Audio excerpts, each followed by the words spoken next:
Welcome, everybody, to the Star Citizen Podcast and the illustrious 20th episode. What do you think about that, Zel? Oh, I think it's awesome. And I'd like to say hello to everybody out there around the world, wherever you may be. Good afternoon, good evening, whatever time it may be where you're listening to us. Hello. Yeah, and one of the things we always are liking to say kind of early on is if you like, if you like different podcast platforms, you'll find us on them, right? You'll find us on Google or Apple or Amazon or any of the major places that podcasts are listened to. We're probably there, so check us out if there's some other platform that works well for you. We just want you to know that we're probably on it. That's right. And make sure that you like and subscribe here on YouTube, and give us a little love down in the comments. And also, one thing that we're not been saying is make sure that you hit that notification bell. So when we upload these, sometimes it's on, it's always going to be on a Thursday. Sometimes it can be on a Friday. So make sure you hit that notification bell. Get notified. Good point. Good point. What are we talking about tonight? We got kind of a potpourri of things to talk about tonight. A little bit of CitizenCon, which is going to be great. A little bit of monthly report stuff. Some of the Alpha 317B versus 318 controversy. A little bit about something Aaron Roberts said about Squadron 42, and maybe a chat about some of those little haulers. We'll have to see how it goes. We'll just kind of play it by ear, but kind of taking the first crack at it here. Something caught my eye on the monthly report, and I thought that I would just read a little bit, and then you and I could maybe riff on it a bit. So, just kind of looking at the monthly report, I caught this: gameplay features continue to support the release of Salvage T0, so we know that they're working on salvage, right? Additionally, they made several quality of life plans for mining, right up our alley, and loot generation that would be worked on after the release of Alpha 318. Both features will receive a general balance pass, so some quality of life for mining and loot generation, going to get a QOL balance pass, while the team is looking to improve multi-crew mining. So it's going to be some kind of a push in multi-crew there. But this is the real hinging point here. For example, by adding benefits to using an Argo mole over several, and that several is an important word, missed prospectors. What do you think about that, Sal? Several. Well, it's something we talked about before is what the definition of several is. So is it, more than three? Yeah. And we're, basically, trying to get our mind around, what they're meaning by several. The first, like most people, we, jump to conclusions, and it's like, oh man, are they gonna, the first thing you think is, are they nerfing the prospect? Yeah. Uh-oh. And we kind of worked through it a little bit, and kind of talked ourselves off, from getting the pitchforks out and things, and really, we don't know, but it sounds more like they're gonna, buff the mole a little bit. We talked a little bit about, is those size 2 mining heads, do they need a tuning?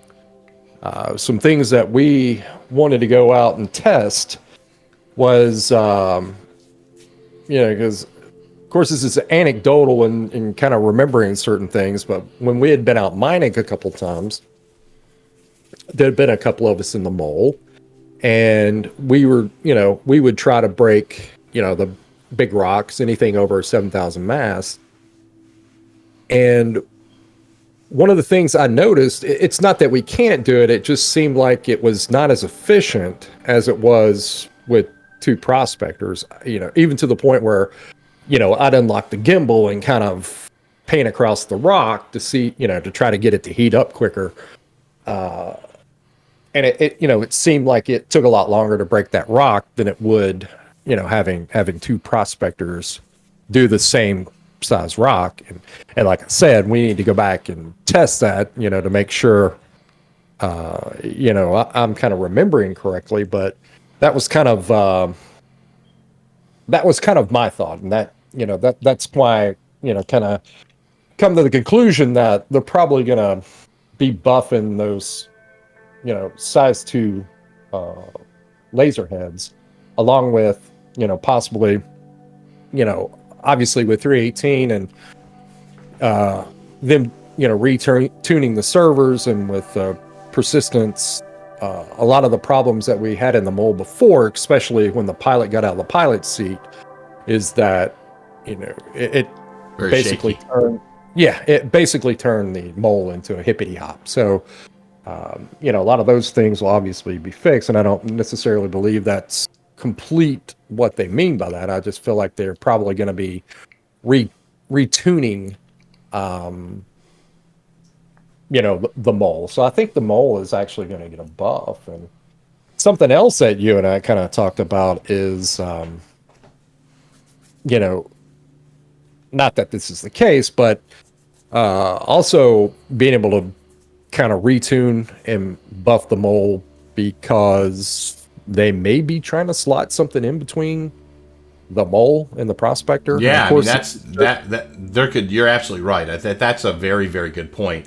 Is that there could be a different mining ship that's maybe in the hopper, and they've talked about the prospector being the small and the mole being the medium or whatever, but I wouldn't put it past them. I mean, there's alien mining ships, there's other types of mining ships, and I think that there is wiggle room for a 2 laser ship as well, or that type of thing. We talked about maybe like one that's maybe either got 2 lasers or a tractor beam and a laser. Because I know that tractor beam kind of laser mechanic definitely is something, like you mentioned, it's in the Odyssey. We've talked about the fact that it's in the Orion. Like, it becomes like a more important part of the meta as the ships kind of, move on a little bit. So hard to say. But just first of all, I did want to quickly agree with you. I think that it's probably going to be a big buff to the size 2 lasers. I think because you can get so close to the rock with the prospector, it almost does. And I've done enough soloing in the mole to be to be honest with you, and maybe some of its distance, and it's hard to say, but the lasers kind of behave the same. I understand there's a different optimal range with the size 2, but there's really not a huge delineation. Like, you can't really tell that you have a size 2 laser on an equal size rock. It's not like it cuts through that 5300 mass rock, 25 or 30 or 40% faster.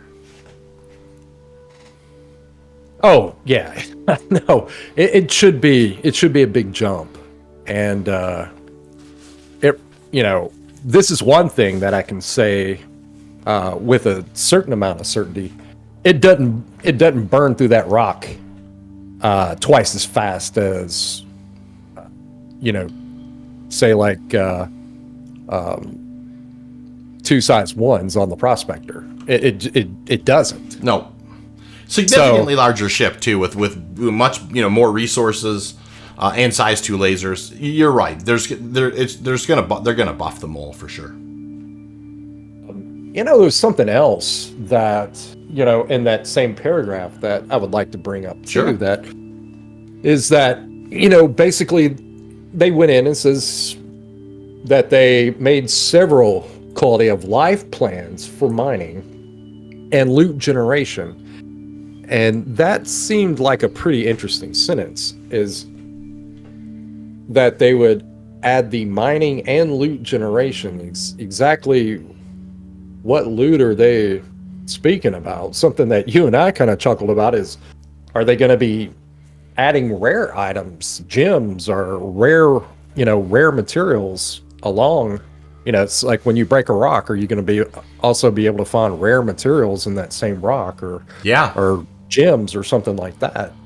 And just so people are, understand, right now I've actually taken screenshots of them. You actually can if you go Quantanium mining, and I've only seen it in space, but there sometimes is this gray looking nest that's on a rock, and inside that nest will be like a hand mineable, like a hadnite or one of those types of things. So it's not like the mechanics aren't already there in some capacity to maybe put something more rare on there. Yeah, well, then again, it's also within that under that heading of features and gameplay. So, they also might just be lumping things together, but I don't know. And this is a classic for us. Whether they're, basically trying to condense a lot of the stuff that they write, so they don't have to add paragraphs or, to kind of give you context to what they mean. They just kind of lump things into sentences. And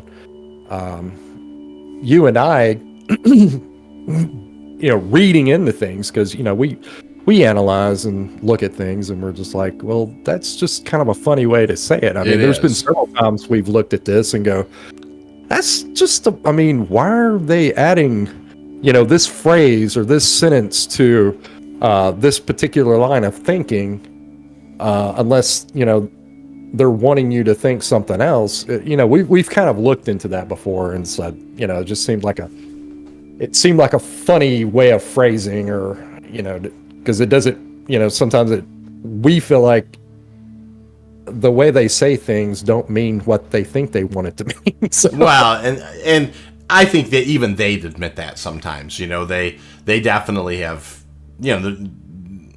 there's definitely been a few times where there was in hindsight, they didn't choose the right way to say something, and it caused some more confusion than it did clarity.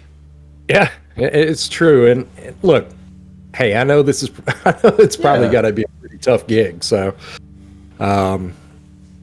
sometimes when you say something, you phrase it in such a way that someone else could misinterpret it. It's like, no, I didn't mean it that way. I was just kind of being casual with my speak, and was making generalities instead of being specific.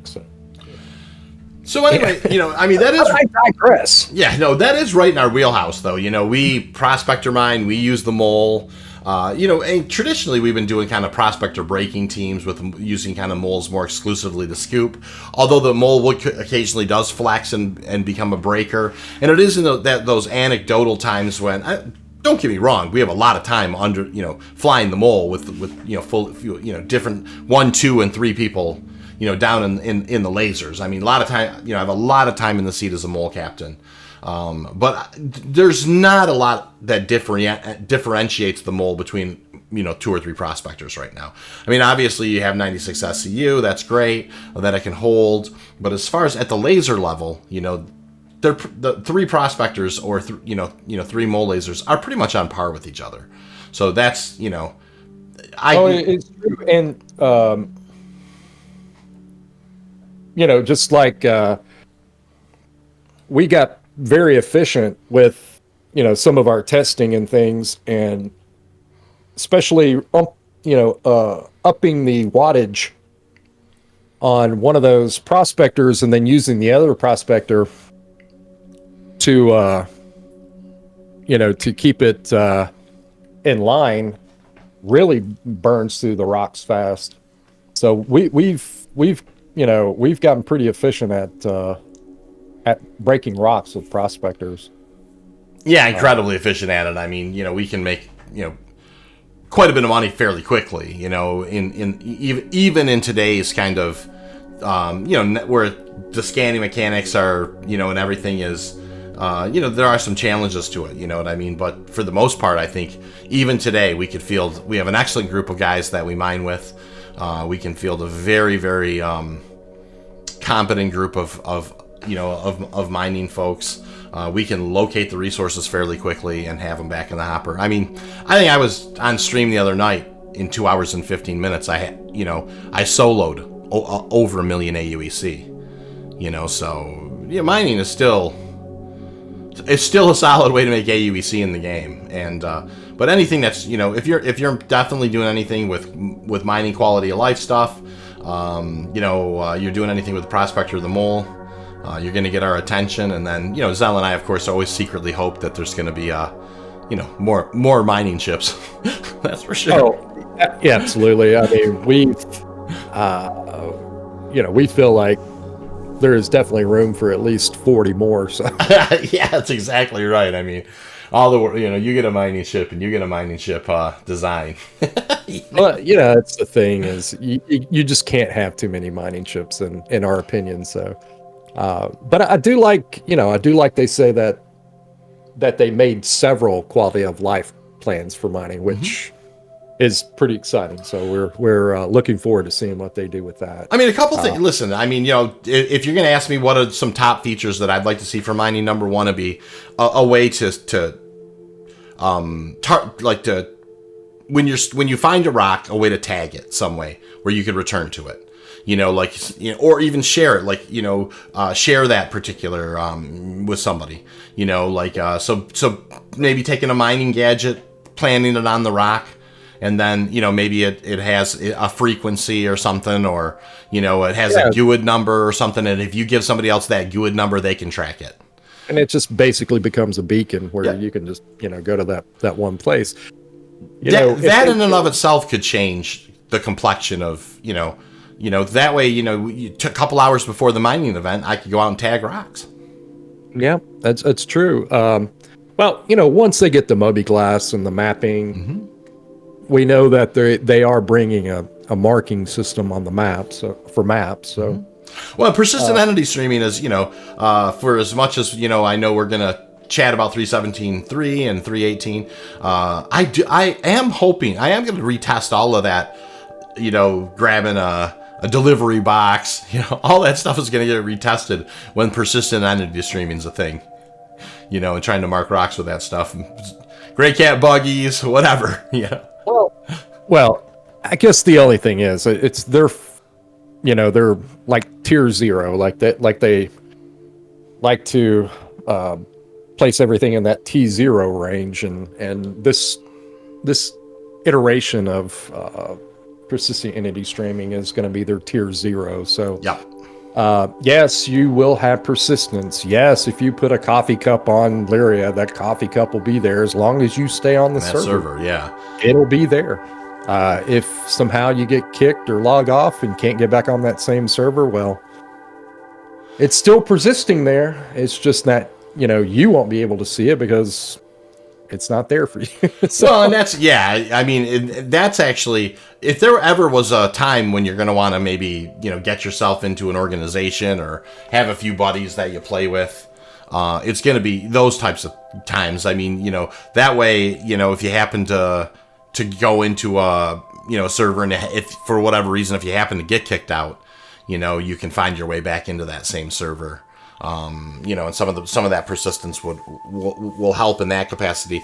But we don't really until it actually we actually have the opportunity to mess around with it, we don't really know how it's going to work.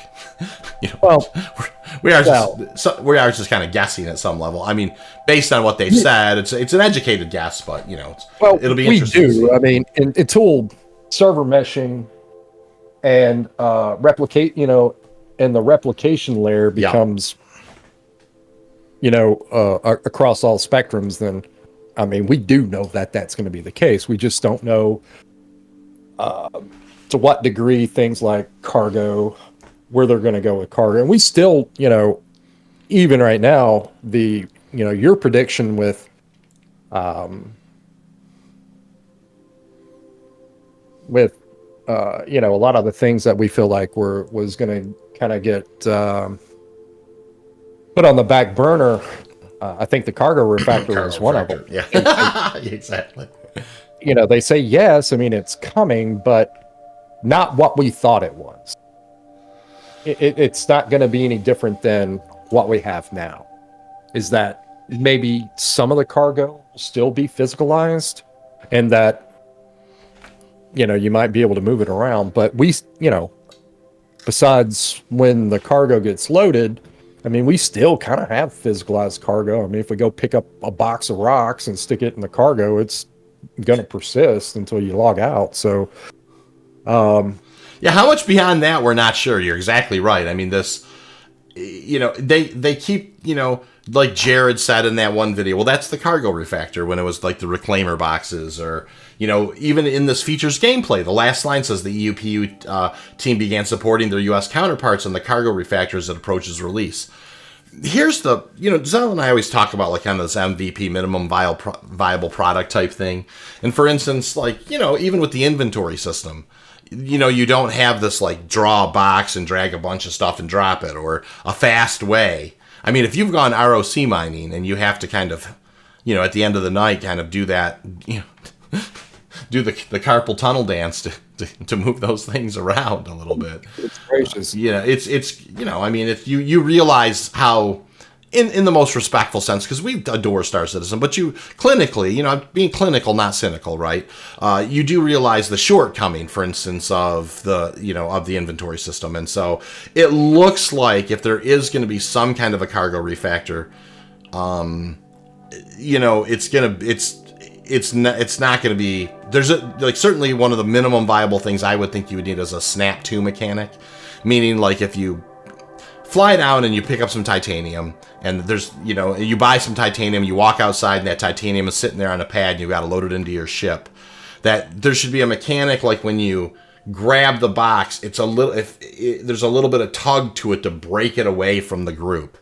And you could, and there's a little bit of almost like a magnetic pull to it to snap down, when you kind of get it close to the area, like it wants to snap down on top of that other box type of thing, or in the spot. And that's probably not happening at all, because we've seen no kind of snap to thing. So for me, then the next layer becomes, so when I buy that stuff, is it still going to be magic boxed into my inside of my ship? And then from there, can I take the stacks apart? It's really going to be very interesting. I think they've been very mum on it, the cargo refactor. And so I definitely have felt like it's not going to be in there. But they've kind of alluded to the fact that it is, but it's probably going to be like incredibly vanilla. Well, yeah, it seemed like that was one of their premier features, and they talked about it a lot. Yep. And it seemed like in the past couple of months, the excitement has kind of waned a little. Well, it's crickets on it, And then salvage really got pushed to the fore, because honestly, the way they were promoted in the beginning, it was, ooh, the cargo refactor, and we have salvage. Now it's, ooh, salvage, and we got cargo refactor. Man. So yeah, so it is most definitely, they seem like, one or two things they couldn't get enough people to work on it. Something came up, whatever the case would be. I don't think it's ready for prime time. So yeah, and to me, the cargo, the last thing I'll say about the cargo refactor is that to me it's like a fundamental gameplay shift, right? If you all of a sudden you buy that titanium, and it's like whatever, it shows up like a vehicle just maybe pulls up and drops it off, or whatever they're going to do, because it can't just magic poof. That's the whole thing about physicalized cargo. Magic poof goes away. So how, like if I buy, like whatever, 699 SCU of titanium from Bezdek, when I walk outside, how is, it can't magic poof. If it does, then, we're a little bit further back from cargo refactor as I imagined it. Number two, without some kind of a snap to mechanic, it's going to be difficult to kind of maybe grab that stuff and move it in. Now, you very well could have just like a free-for-all where you throw all the boxes in there or whatever, and without a snap to, but that seems like that's kind of what we have now. Well, yeah, that's exactly right. It's you start having Jumptown flashbacks. Yeah, with all the raised boxes, exactly. Throwing all those bales of space weed into your cargo hold as fast as you could. Oh, and that gave my OCD a twitch when you was like, ugh, because I like a nice, organized industrial cargo run.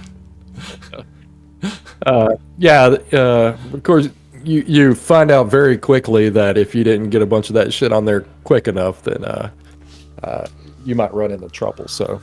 Yeah, so anyways, you'd imagine piracy, though, right? That's the thing. So you take the time, you load that stuff up, you get interdicted. They actually can then pull it off one at a time, and steal some of it, or however, that type of thing. And it does seem like they're hinting at some version of a cargo refactor, but it's probably not the version that I had in my head. But it's the same. Like, I'm just trying to pivot back to the tier 0 inventory. A minimum viable product to me in that would be like a mass move as well. So sometimes these things get put in just kind of the way that they are, and then they evolve over time. And so it's going to be interesting to see what elements of the cargo refactor are in there, and if you can, if it kind of squares with what was what you were expecting. Because for me, the silence says a lot. Yeah.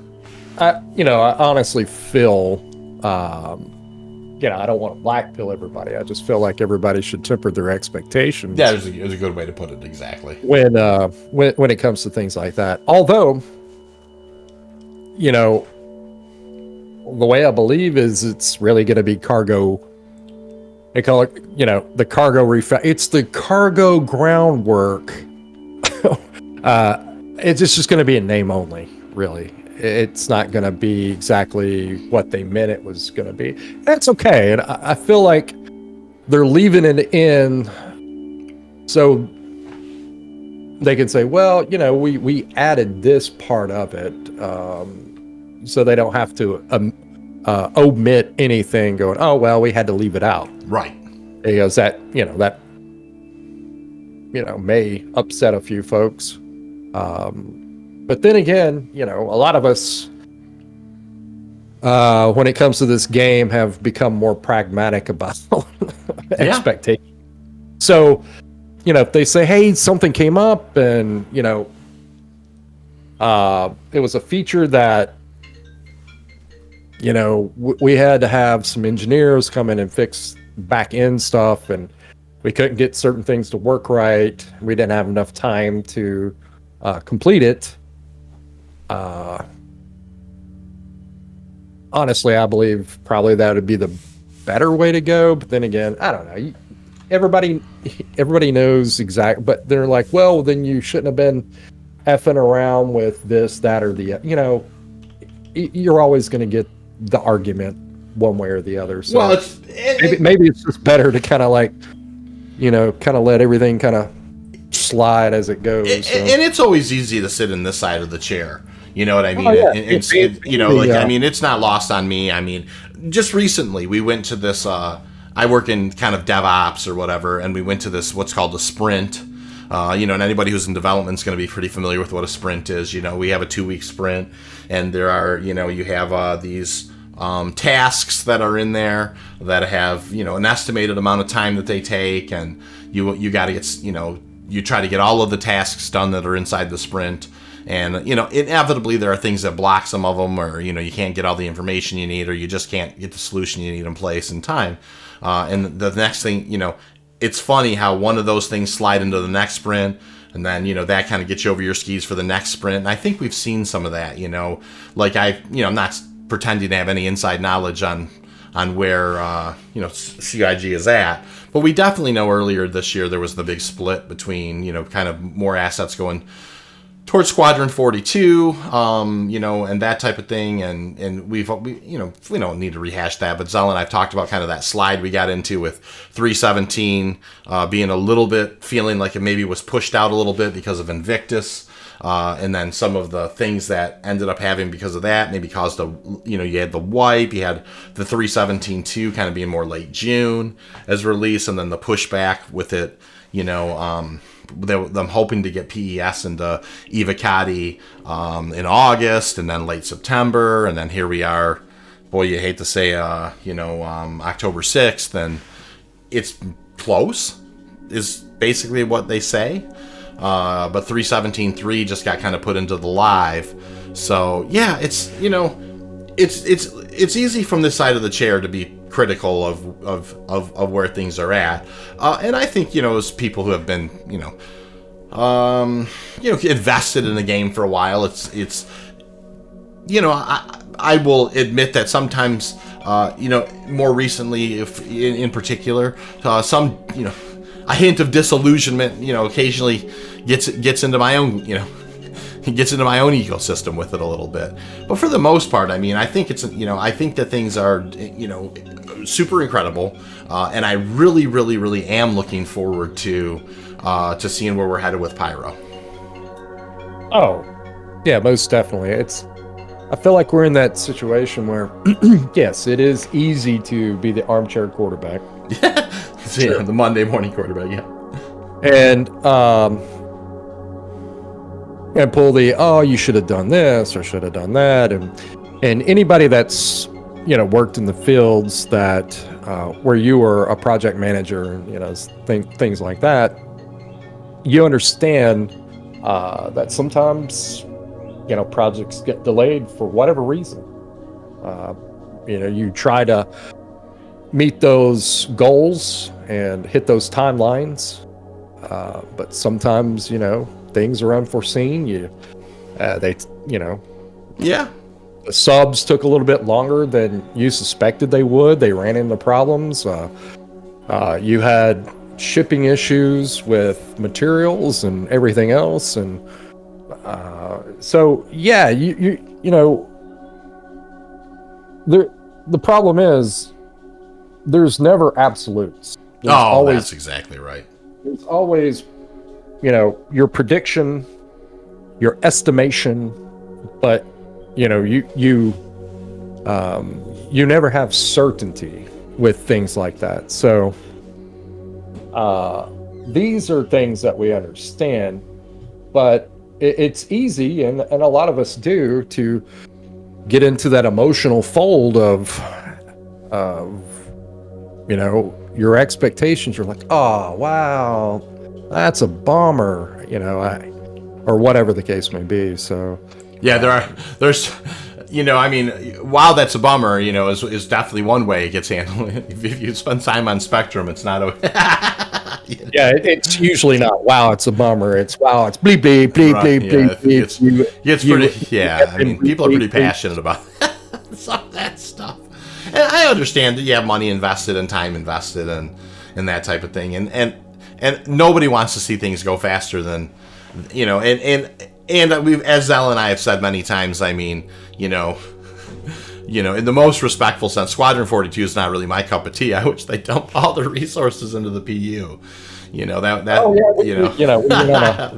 been on a two-part diatribe about that whole situation. Yeah, we've been down that road before. So, but that, yeah. So, anyways, it is interesting. I think a lot of the monthly report did have a lot of circling back to 3.18 stuff.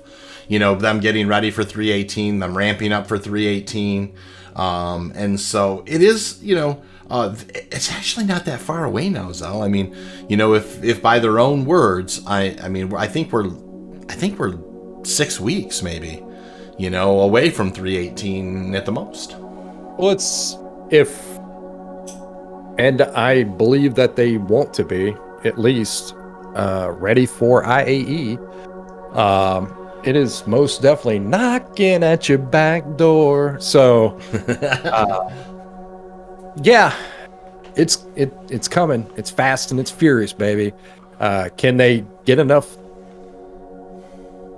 testing done in this time frame?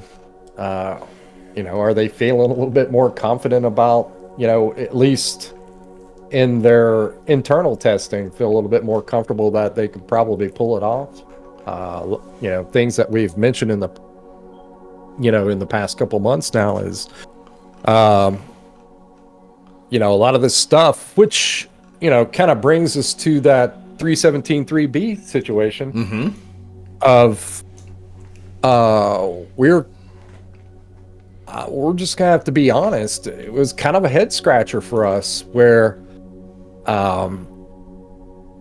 we kind of figured that with a lot of these bugs and things that were, very persistent, if I can use that term again, persistence, through all of 3.17, through every iteration of 3.17, they're like, well, a lot of this stuff is going to be fixed when we implement 3.18 because persistence is going to solve a lot of these bug problems.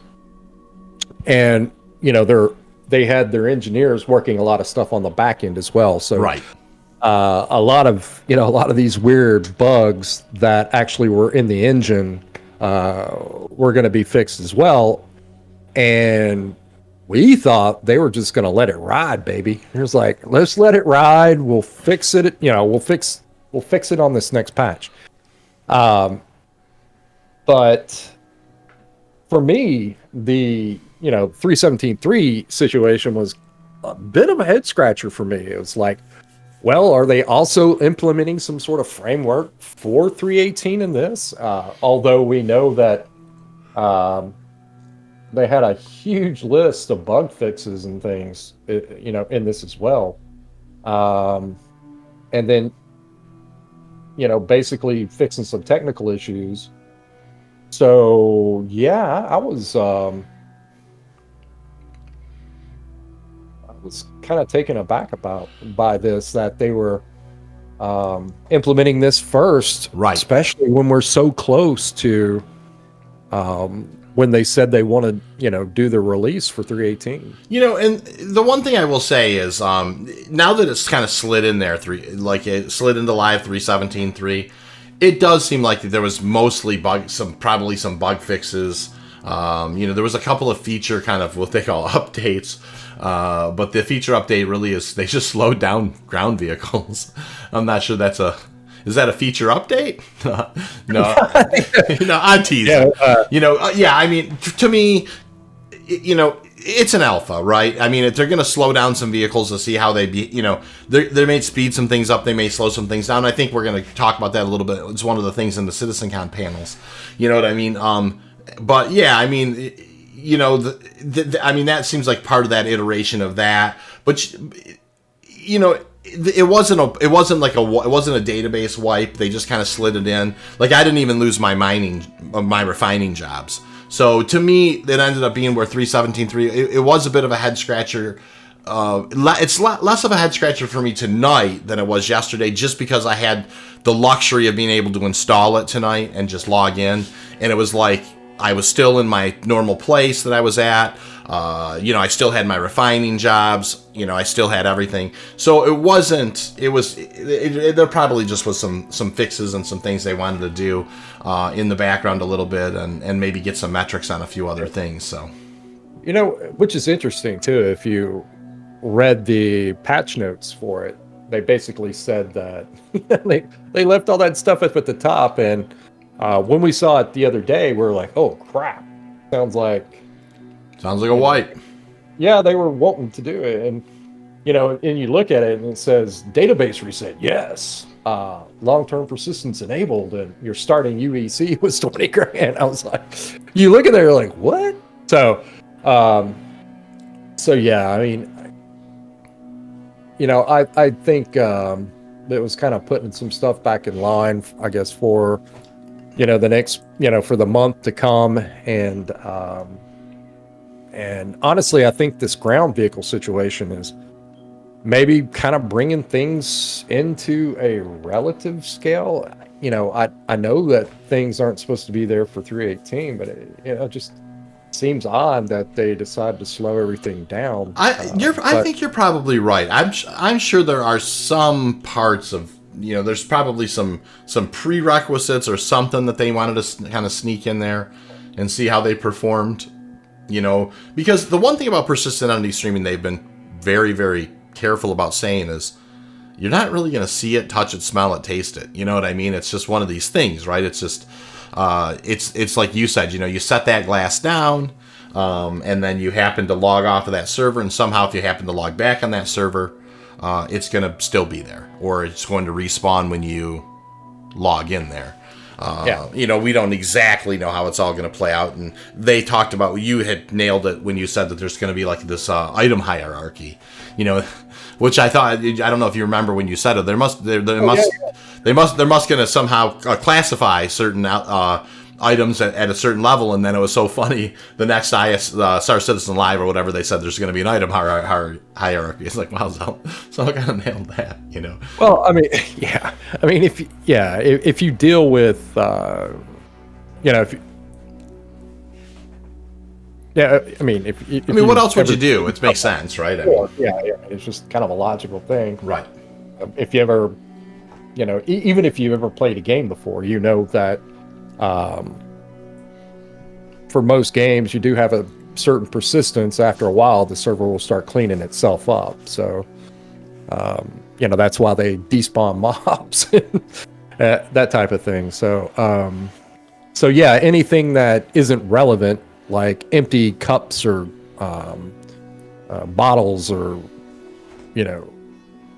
consumables that once you used them and throw them down, then the server knows that you can definitely code the difference between a full bottle of water and an empty bottle of water. Sure. So the server is going to start despawning those items. I mean, it's and really the only way to classify that is a hierarchy. So it's like these things are all disposable and these things need to stay for an extended period of time. So one of the things I'm really looking forward with persistent entity streaming, and I wish that there wasn't necessarily, some ships go into a claim bug, but just being able to take one of your ships and actually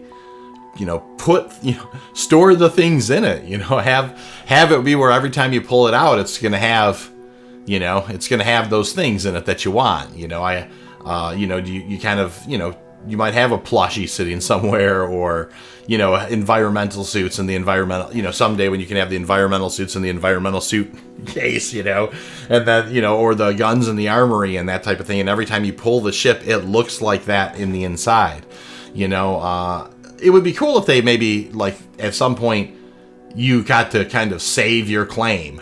Like, like it's like, okay, this is in a state where, like, I've decked my ship out exactly how I want it. You know what I mean? So, this is the loadout that I want. With the stuff in it that I want. And then maybe it says, okay, well, your average claim, if this thing was empty, would be, cost this much. With the stuff that you've put in it now, your claim's going to cost this much. Okay, I want to upgrade my claim. I want it to look like that when I pull it out with that stuff in it. You know what I mean? I'm willing to pay. Now, it'd be one thing, there's no way to delineate or differentiate between, if you will, like if I accidentally, I just kind of went to sleep one night and slammed into the ground, or if, Star Citizen kind of did a Star Citizen-y thing and killed me. You know what I mean? So it's one of those things, right? But like I said, I do wish there was like this way to upgrade your kind of claim state. That way the persistent entity streaming would have some merit to it in a way. Well, I think that'd be a quality of life thing. We're it's sort of like what we have in the real world with insurance companies. They'll replace whatever the price of your vehicle was when you wrecked it or whatever the case may be. It's like, well, I had all these custom things on my car. They're just going to give you the value of that. So they're all that aftermarket stuff doesn't mean anything to them. Yeah. To kind of going back to what you said, it was funny that you mentioned that. Is something I was going to bring up within that is that in the future these things will be a little bit more viable, that you'll be able to keep a lot more of your items on your ship and without fear of the just with the scenario that you just gave, that you bellied out your ship on a planet or something. We're gonna have these different degrees of damage. We're not gonna just explode like we do now. When you bottom out a ship, you're gonna tear it up, but your ship's not just gonna spontaneously blow up. It's not gonna be like a 70s chase movie where the guy goes off a cliff and the shit goes up in flames. So, you know, if I recall, so, you know, we're going to have, you know, these different damage states where if you do belly a ship out or crash it, you know, it'll just be tore up. And, you know, at least the majority of your ship will stay intact.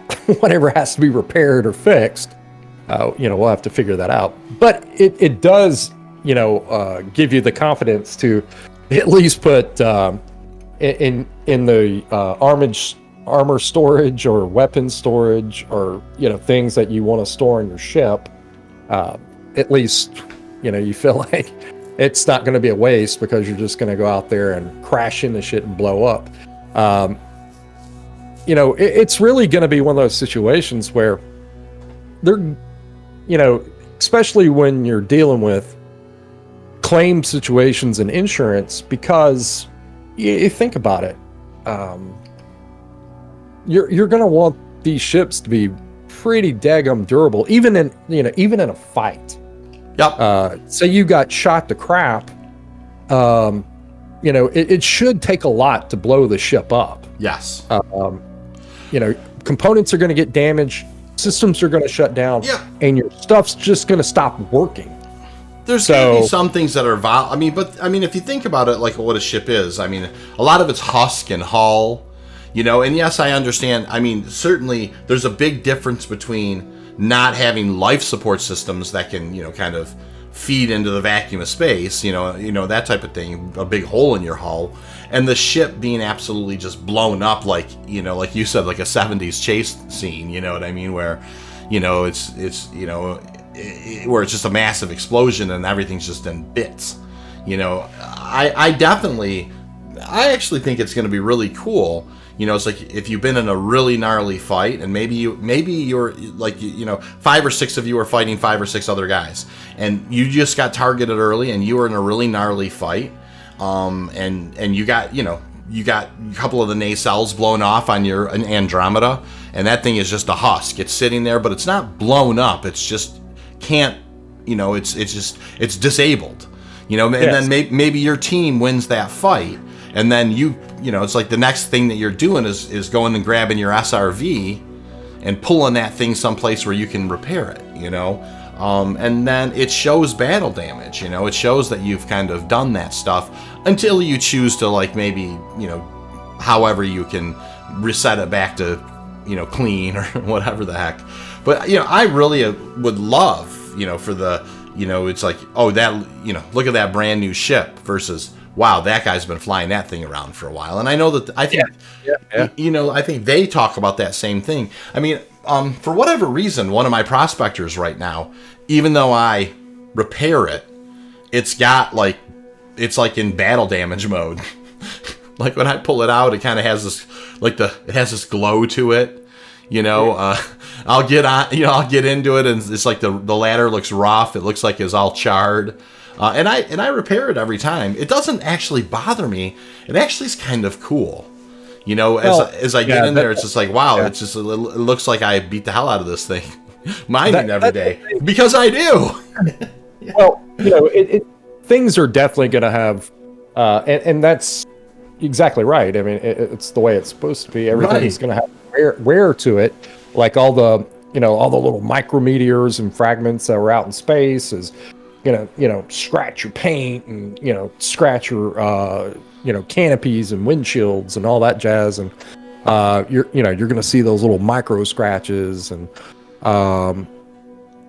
yeah, I mean, it's cool that it has the worn look, that, you know, you've actually, it's got a little character to it. Yeah, I mean, if you, and I'll mine really quick, Zel. And for some reason, like I shear a rock, I blow a rock up in a weird way. Somehow, it just goes down the side of your prospector. It doesn't take anything out, but it rolls along the side, and it just makes this. It looks like somebody came by with a giant key, you know, and keyed the side. You know, it would be funny if 2-3 weeks later you pull the prospector and I look out. Oh, look, there's that. Remember that time I blew that rock up and keyed the side of you know, that's what I'm talking about. That kind of stuff. Yeah, that's you earn your battle stripes. You know what I mean, type of thing. I think that's what they're trying to go for. Right. beside, but I also do believe that you should have that, like that 3-4% chance that, during that battle, or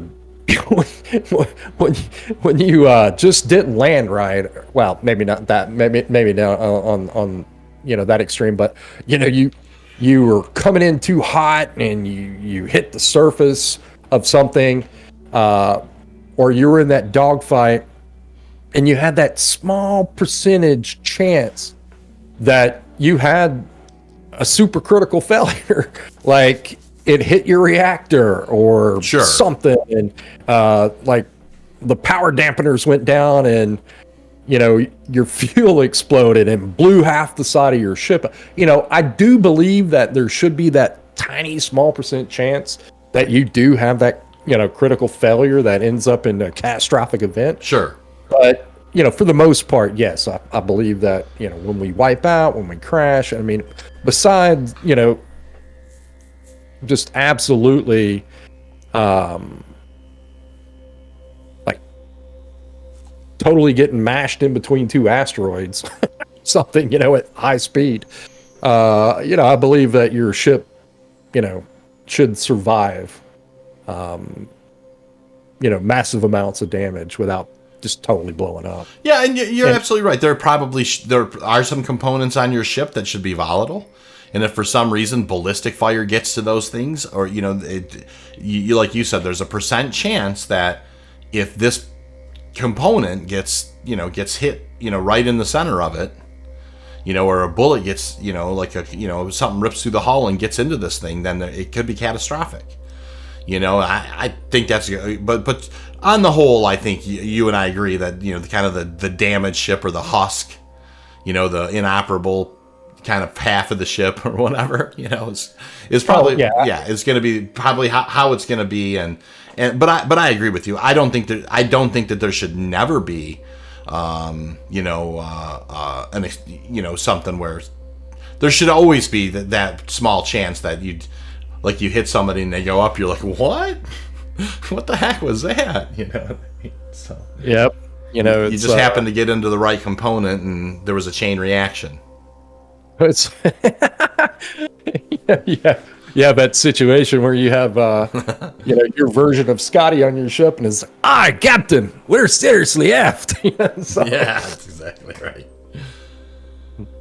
Well, so anyways, yeah, so we got this 3.17.3 and went to live. I did play a little tonight. It seemed fairly stable. Some small sample size. I get it. And I, Zel, I know you and I, we continue to scratch our head a little bit with the logic of them needing, by their own words, 2 or 3 months to test persistent entity streaming, and that we find ourselves on October 6th now, and we know when IAE is coming out, and that 3.18 is going to be out for IAE. So there seems to be a lot kind of happening in this next 6 weeks or whatever. CitizenCon being one of those things, and we're going to talk about that in a little bit. But that we are seeing that I was doing PTU testing in 3.17 when Invictus happened, and in my mind, even the day before Invictus, they were not putting 3.17 out. It wasn't stable, and they did. And so I definitely know now. I'm not going to ever dream that they wouldn't again. They're going to put something out for that's 3.18ish. Come IAE, and I'm fairly certain of that, and it probably will contain persistent entity streaming. But it will be interesting to see how stable it is. That's one, obviously that's one caveat to it, how stable it is. But then, just like we ran into the mole bug, right? For instance, in 3.17, and I know a lot of times I circle back to mining things because that's just my wheelhouse. I understand it more, and I understand there's other important bugs for everybody's gameplay loops or that's whatever. What we have a perspective on. It's what exactly. It's I'm kind of something that we use a lot. Speak into what I know, right? I'm sure there's going to be some things in 3.18 that are going to follow suit in that capacity. Some idiosyncratic type things that are happening. elevators not working in certain ships. I'm looking at you, Raft. Other things like that are going to continue to kind of. There's going to be a lot of that stuff in 3.18, and 3.18 is coming pretty quick. Well, we can hope that with a lot of their internal testing, that some of these things are going to be a little bit more stable than we think they're going to be. We hope we hope it is. Truly. It's kind of it's something that we talked about before. I think they're pretty hell bent right now on staying on schedule with, into the end of the year. I don't disagree with that. So, and hey, I understand it. Yeah, I do. I'm all about it. And it's a phrase that we've used before. They're just kind of kicking the can down the road. Even if they do release 3.18, on IAE, that they know that they can patch things along the way. So I believe that's the rationale with a lot of this. And truly, yeah, I mean, it is. It's their prerogative. They've made no promises to people about, the game's still in alpha. They didn't promise anybody of this patch not is at all going to be in a finished state. So, like we said earlier before, temper expectations. So. Yeah, I think that's probably the right thing to do, temper expectations. I still honestly believe in my heart that there's a wipe coming. Yeah, absolutely, for sure. Yeah, I don't think that shouldn't be lost on anybody who listens to this. I think, I'm still continuing to do a little mining, making a little bit of money. But I'm certainly not putting in the same level of, if the game was open or live or whatever, I'm certainly not putting that level of commitment into it. And I encourage everybody, to kind of follow suit in that capacity. Yeah, pick or log choose. In, yep. Yeah, log in, have fun. Yes. And let it ride, because you have 3.18. Whatever they're deciding to do about 3.19, we're going to know more this weekend for sure. With CitizenCon, about a little bit, at least hopefully a little bit more about what their plans are going to be for the year end, and what 4.0 and Pyro is going to look like. Yeah, that in-engine Pyro thing's going to be great. So, we can get into that a little bit right now. Talking about what CitizenCon's. Yeah, that is kind of one of the big elephants in the room. Is CitizenCon is right around the corner. It is literally. We're recording this Thursday night on the 6th. CitizenCon is happening on Saturday. I believe it starts at 11 a.m. Eastern time, and is going to run through these particular panels. Now, a lot of this is pre-recorded. I think maybe all of it's pre-recorded. I don't know if there's going to be too much kind of riffing, going off the script, if you will. But yeah, let's, just speaking to the panels, the first one that they mention is this planetary Pyro. Join us for a guided in-engine tour through many of the planets and moons of the upcoming Pyro system, exploring their current development status and why they're more than just burnt, charred husks that you may have read about. So I'm really looking forward to this in-engine look at Pyro. And I think there was one, we did see a couple of planets last year. I'm hoping to see quite a bit more this year. And I like the fact that they did an in-engine, Zel. Oh, yeah, absolutely. They've been, what was it? Back when we were going back and doing research,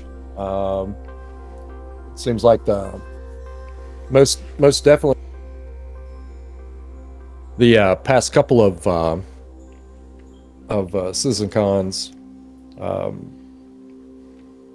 it's been the road to Pyro for a couple of years now.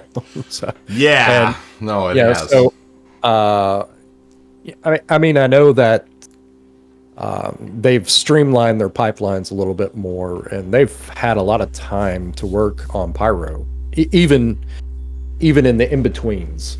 So, yes, I'm real curious to see, what they have to show us Saturday to see if, you know, I'm interested in the jump gate. how much. Like if there's anything, like if they show us what the jumping looks like, or and we've seen some of that stuff before, but jump gate stuff I'm interested. I'm certainly interested in Ruin Station as well. Of course the different planets are going to be great, different moons are going to be great, and then maybe we'll get lucky and they'll have a one of the, like a solar flare type thing. Right. Um, I'm pretty sure most of it's already done, except for points of interest and, maybe some, you know, little frontier outposts and things. But yes, I too am very interested in see how they've come along with the jump gate, because that's going to be, that's going to be a big staple, right? Going in between these systems, and the possibility of maybe taking the wrong branch and coming out somewhere else, or obviously not now, but down the road. Yes. But I definitely would like to see this iteration of the jump gate, and seeing where they're at with a lot of that stuff. I'm fairly confident that most of Pyro is done. And I can't wait to see what they have. I think you're probably right. I bet you most of the planets and all that stuff are done. You're right. Points of interest probably are not. Outposts are not.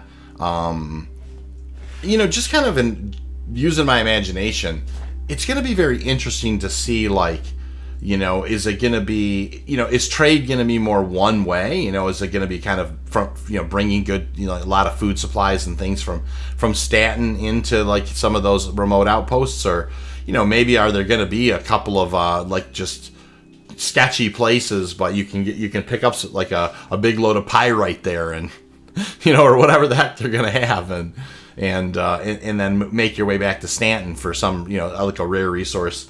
I am very interested in, obviously, of course, mining and Pyro, but you would really think that with the introduction of another system that there's these opportunities for trade on the industrial side that are going to be fantastic. Well, we hope so, at least. Yes. And, we're looking forward to seeing what they have in store for us as miners. We're going to see new materials. That is probably what, at the top of my list. Are we going to start seeing new materials? Are we going to, are there going to be, different things that are viable to mine? We don't like the idea that there's only, well, right now there's only one thing to mine.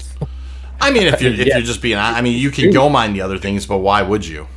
Yeah, exactly. I mean, if you're there to maximize profit, then you're not necessarily going to go and try to mine anything but quantanium.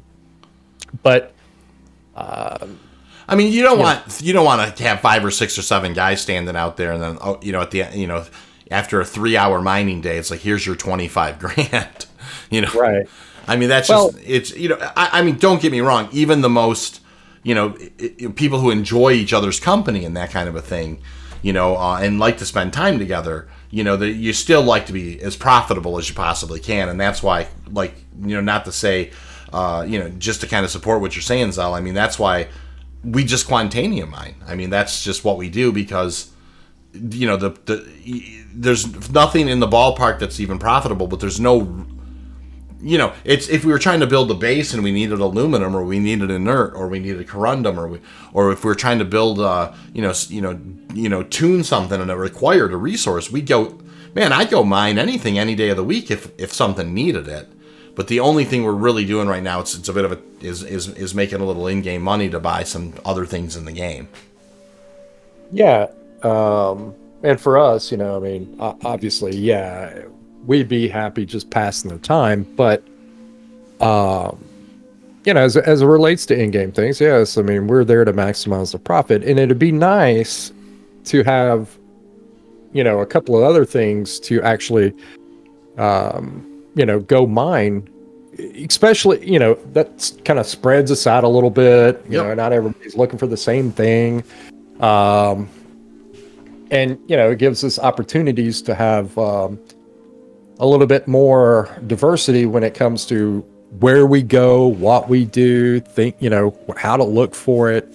You do have those times where things seem to be a little bit sparse in places. You can go, and it's kind of like fishing. Some days is good days, some days is bad days. That's true. But, it'd be great to have a fallback going, man, we can't, we're not having a good day with Quantanium. Let's go, let's go look for some Elysium or something, or, exactly. Whatever. I mean, definitely in the mining loop. And I mean, and I'm sure you and I are going to beat up salvage like crazy. I think, as an alternative, you know what I mean? But you're absolutely right. I mean, having having new things to do, like new things to mine and Pyro, would be a lot of fun, and being able to, to locate, some other rare resources that are valuable, that, maybe you don't find them in the Stanton system, so they're valuable, and eventually introducing the expanses and doing some of the, kind of having your own kind of centralized place where you're doing your own refining and hauling, what an amazing night, it's like, okay, what are you doing? Well, I'm gonna be on the Expanse. Okay, cool. What are you doing? Well, we're your prospector team tonight, or we're your mole team. I'm scouting. I'm Overwatch. Okay, I'm gonna haul. I'm gonna be in the SRV or the 315P. That's gonna kind of hang around the Expanse and help kind of.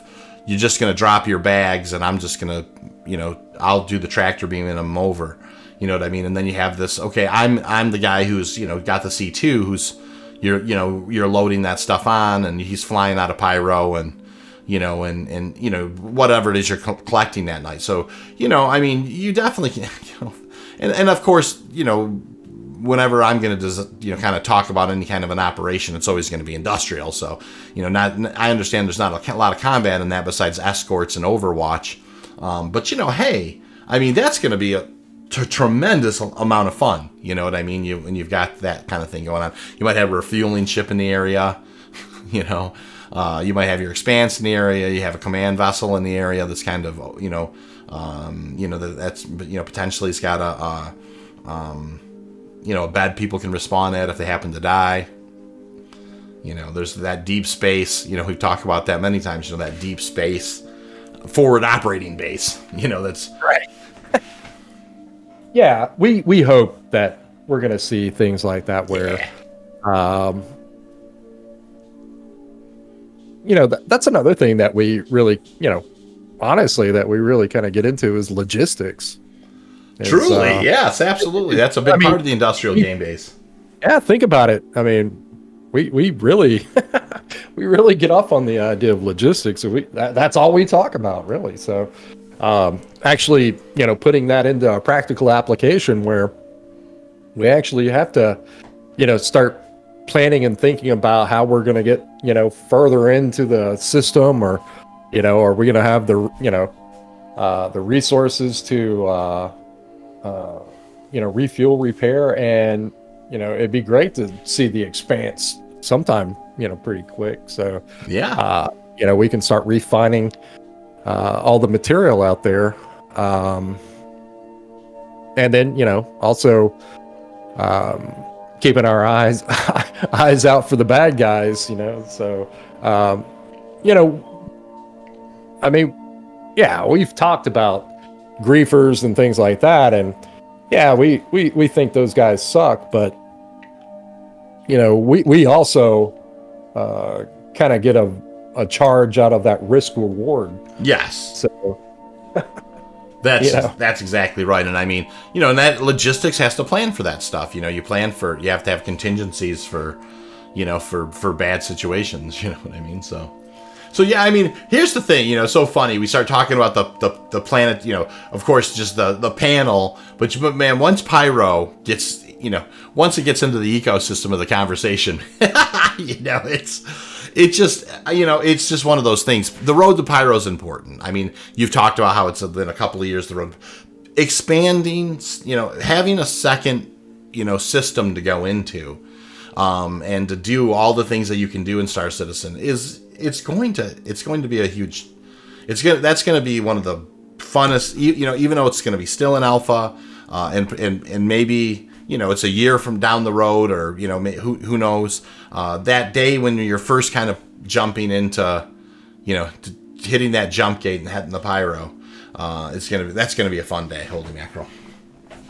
Well, yeah, it's, that's why we're gonna be glued to this on Saturday is seeing as this goes, because this has implications for other things as well.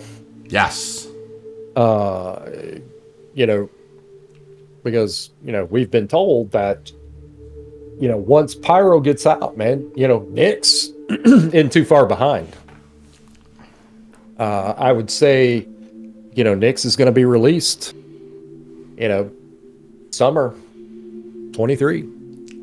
So well, you heard it here. Wow, summer 23. Wow, that would be great.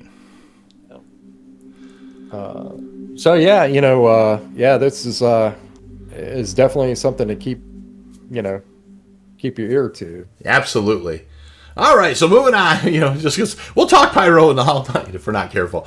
So the next panel that is happening for CitizenCon is design brief investigation, and this is it looks like a new mission type. It says explore the pitch process for a new mission archetype that leaves combat and delivery behind for mindful deduction and increased storytelling. And this kind of, you and I talked about this before, and you made a really good analogy how, like, in World of Warcraft or some of these MMOs or whatever, there's the get 3 wolf hides or whatever, that's kind of what we have now in a way. It's just like, do this or do that. But this is going to be more of like the epic quest type thing, or there's like a more story driven, one that's got like, it's like a chain, it's like chained together.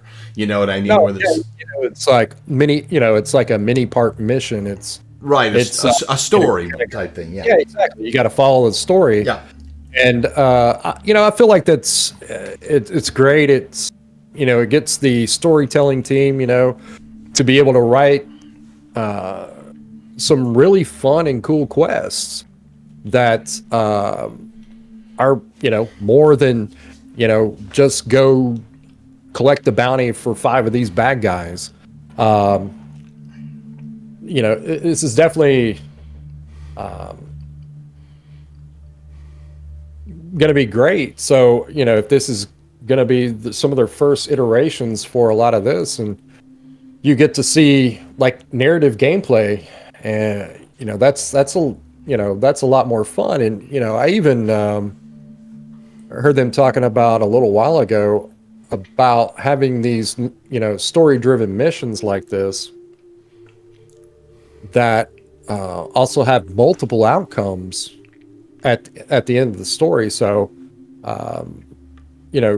choosing different directions and things changes the outcome of the mission. So I'm interested to see what they say about that too, because I'm all about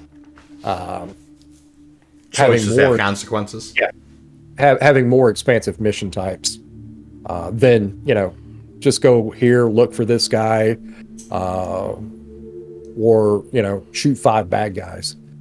So yeah, it's gonna be able to have the storytelling guys to kind of flex a little bit. So yeah, I'm definitely interested in that panel. And this is yes, and this you'd have to believe there's got to be a direct tie-in from Squadron 42 in this particular case. I mean, that's kind of what it's that part of it's going to be very kind of story driven. So like, it's almost, Yeah, it's also beneficial for those, we know that there's going to be 3 parts to Squadron 42. It's also beneficial for them to, um, get more experience writing different mission scenarios. Yes, absolutely.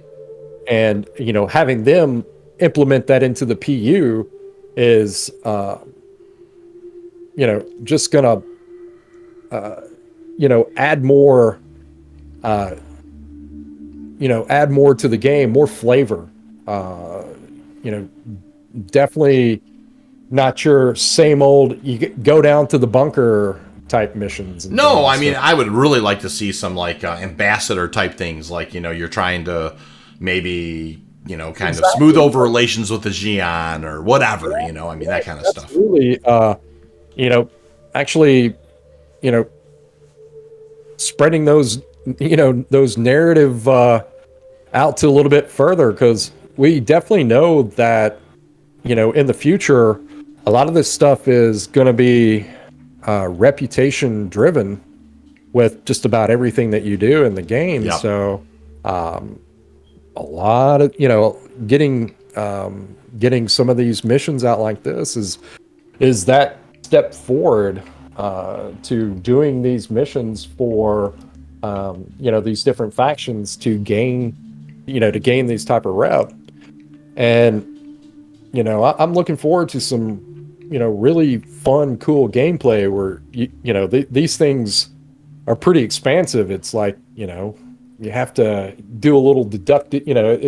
Talking about they were talking about adding that mindful deduction, or using that deductive reasoning, and I hope it isn't one of those missions where they hold your hand and point you in that direction and follow that waypoint. I hate those, man. It's like, I feel like you really want to read the mission and figure out how to do these things. Yeah, so, I mean, I don't disagree with that either. I think that I don't necessarily always need a waypoint or like a lot, like some kind of a magic line to run. I agree with you 100%, especially in the giant sandbox that is a Star Citizen. Be okay with just having some discovery. Everything doesn't have to be on a rail. Certainly introduce people to like some of the complexities of your mission types with some kind of you have some missions that are on rails, so people kind of get the idea, like, oh, I didn't even realize this could be a thing, type of thing or whatever. Exactly. Have some guidelines or whatever, but eventually kind of really, there's a lot of opportunity. There's, you have alien technologies and alien, there's all sorts of different races, and there's obviously the vastness of space, and and then you got all sorts of the caves. There's so much stuff to do. You know what I mean? That you could potentially put into something like that. So I think that I definitely think that the story-driven quests, are going to be just an important part of, like you said, the faction system going forward and just in general. So moving on, we have the new Underground, which is, I've thought about this one a lot.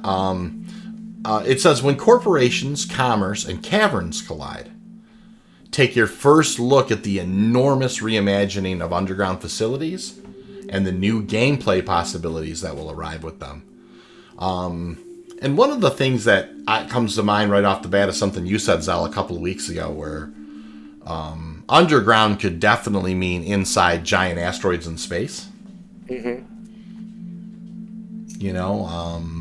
Well, I mean, that is definitely something that they talked about.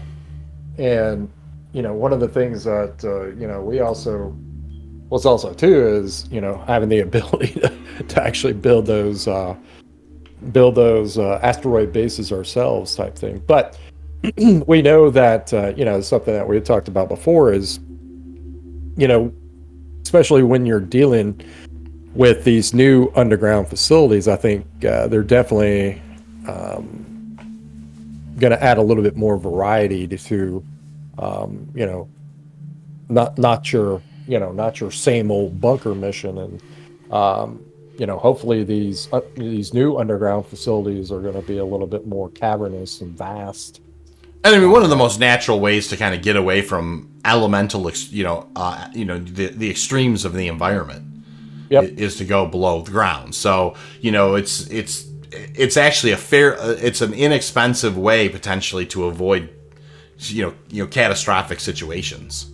So maybe is it one of those things also, it's like where they're saying, the corporations, commerce, and caverns collide.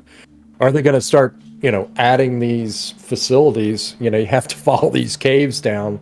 They're going to be inside the caves, so you're going to have these big, vast facilities inside these caves where it becomes, a little bit more mazy or labyrinth type thing, where you kind of have to find your way inside these big facilities. If you're doing a mission, you have to find, X bad guy, but have this have it be kind of a procedural generation of where the bad guy is going to spawn. He may be, somewhere way deep into the facility, and you have to go find that guy, fight your way to that guy or whatever. And, yeah, that's going to be pretty awesome. And something else that we kind of talked about too, and is we definitely would like to see when these NPCs need reinforcement that they actually have to come down into the facility from being dropped off or whatever the case may be. It's not, I mean, we know that a lot of these placeholder things like these spawn closets and different things that we see in bunkers now, kind of get away from that and give these missions and give these a lot of the stuff inside these environments a little bit more fidelity. Where, and I know that's kind of like what they're working toward, but we definitely would like to see way more variety than what we have now with just the basic bunker mission. And sorry if I made you lose your train of thought on that. No, not at all. I mean, quite honestly, like the last thing I want to say is I could imagine some very huge underground mining facilities, that type of thing. That'd be great. And where you're able to pick up, you imagine in Nix or whatever, kind of landing on a pad and having it kind of sink down, just kind of below the planet surface and that type of thing, and just loading up your cargo and off you go. So I definitely I'm really looking forward to to seeing what seeing what they're going to do there for sure. So the next panel is we alluded to this in the 317.3 thing, is how speed impacts combat. But they say we all know how speed impacts combat. But now learn how master modes, which initially developed for Squadron 42, will impact the flight experience for the persistent universe, and define better ship rules for all vehicles and Star Citizen. So you and I talked about this a little bit. Obviously we've seen that retune with the ground vehicles in 317, 3 type of thing. But there's a little bit more going on here than we realized, I think, and I know that I've heard them say that they want to slow combat down a little bit. So it seems like there's going to be a big reimagining of the way ships are going to move, ground vehicles are going to move, the speed at which they move, and obviously some things they developed in kind of the single player game, they're going to try and push over into the persistent universe. Well, we all know that speed is relative. It's how we decide to measure it. Yeah. It's definitely one of those things where they, definitely have said that they're going to slow down, dogfighting, and we're still, it's one of the things. Are they slowing the game down? Are they, are they making relative speed? Are they going to make engagements, how they're going to slow engagement speeds down? It's kind of like one of the things where, if, you're talking about, arbitrary, like if you just think of an arbitrary speed, if they're wanting dogfight to happen at a, like, 500 meters a second or whatever. Right. How is that going to change, the rest of the game as it relates to speed? So, take for instance your arrow, and it goes at 1200, at flat out, it goes at almost 1200 meters a second, right? So when you slow that down to come into the at that dogfighting speed of that number I just said, it's like 500 meters a second, Right. you're more than half in your speed, because a lot of times now you see a lot of these a lot of this jousting happen at top speed. Yeah, that's a good point. At top speed. And they definitely had said they want dogfighting to be a little bit more strategic, a little a little bit more thought out, and are they gonna tune the weapons in such a way where they'll only hit at certain speeds, or whatever the case may be? Because like I said, speed is relative. If you wanted to disengage and move flat out, hit the boost and get out of dodge, is that going to be any different than it is now? Is the flight characteristics of all other ships, is it going to be any different than it is now? If would you know the difference, besides what you see on your screen? If you're going at 1200, is it going to look like you're moving any slower than you used to? Yeah, that's a great question. I mean, is it going to be kind of like the power triangle, like weapons, engine, shields, these master modes? Are you going to be kind of slipping in and out of them to try and maximize things, or it's going to be, I think it's going to be interesting. I'm not sure, because they do say the need for multiple speeds. So it's just going to be interesting to see how they aggregate it, what they're basing that logic on, and then what their demonstrations, like if they have like you made a perfect point on how you get these, two arrows that going 1,200 miles an hour jousting at each other, 1,200 kilometers a second or whatever the heck, jousting with each other, is certainly one kind of air combat. You know what I mean? But obviously, if you slow things down, and maybe you're absolutely right. Maybe they have some kind of the weapons are tuned for particular speeds, or they're more accurate at particular speeds. Who knows exactly what they're up to, but it's just going to be interesting to see, what they're up to there, and what's going to constitute, what are the lines of demarcation between, combat and non-combat, and what other areas that they've got different, different speed settings for. Well, yeah, I think pretty much, and of course we'll know a little bit more about it Saturday, but I think what they've probably tuned is the effective ranges of things, and how well you'll be able to fight at these slower speeds. So everybody's gonna have to slow things down a little bit more. Or it could be, it's like you go into these engagements and you get locked into it, and you get locked into this certain speed types. I don't think that's the case, but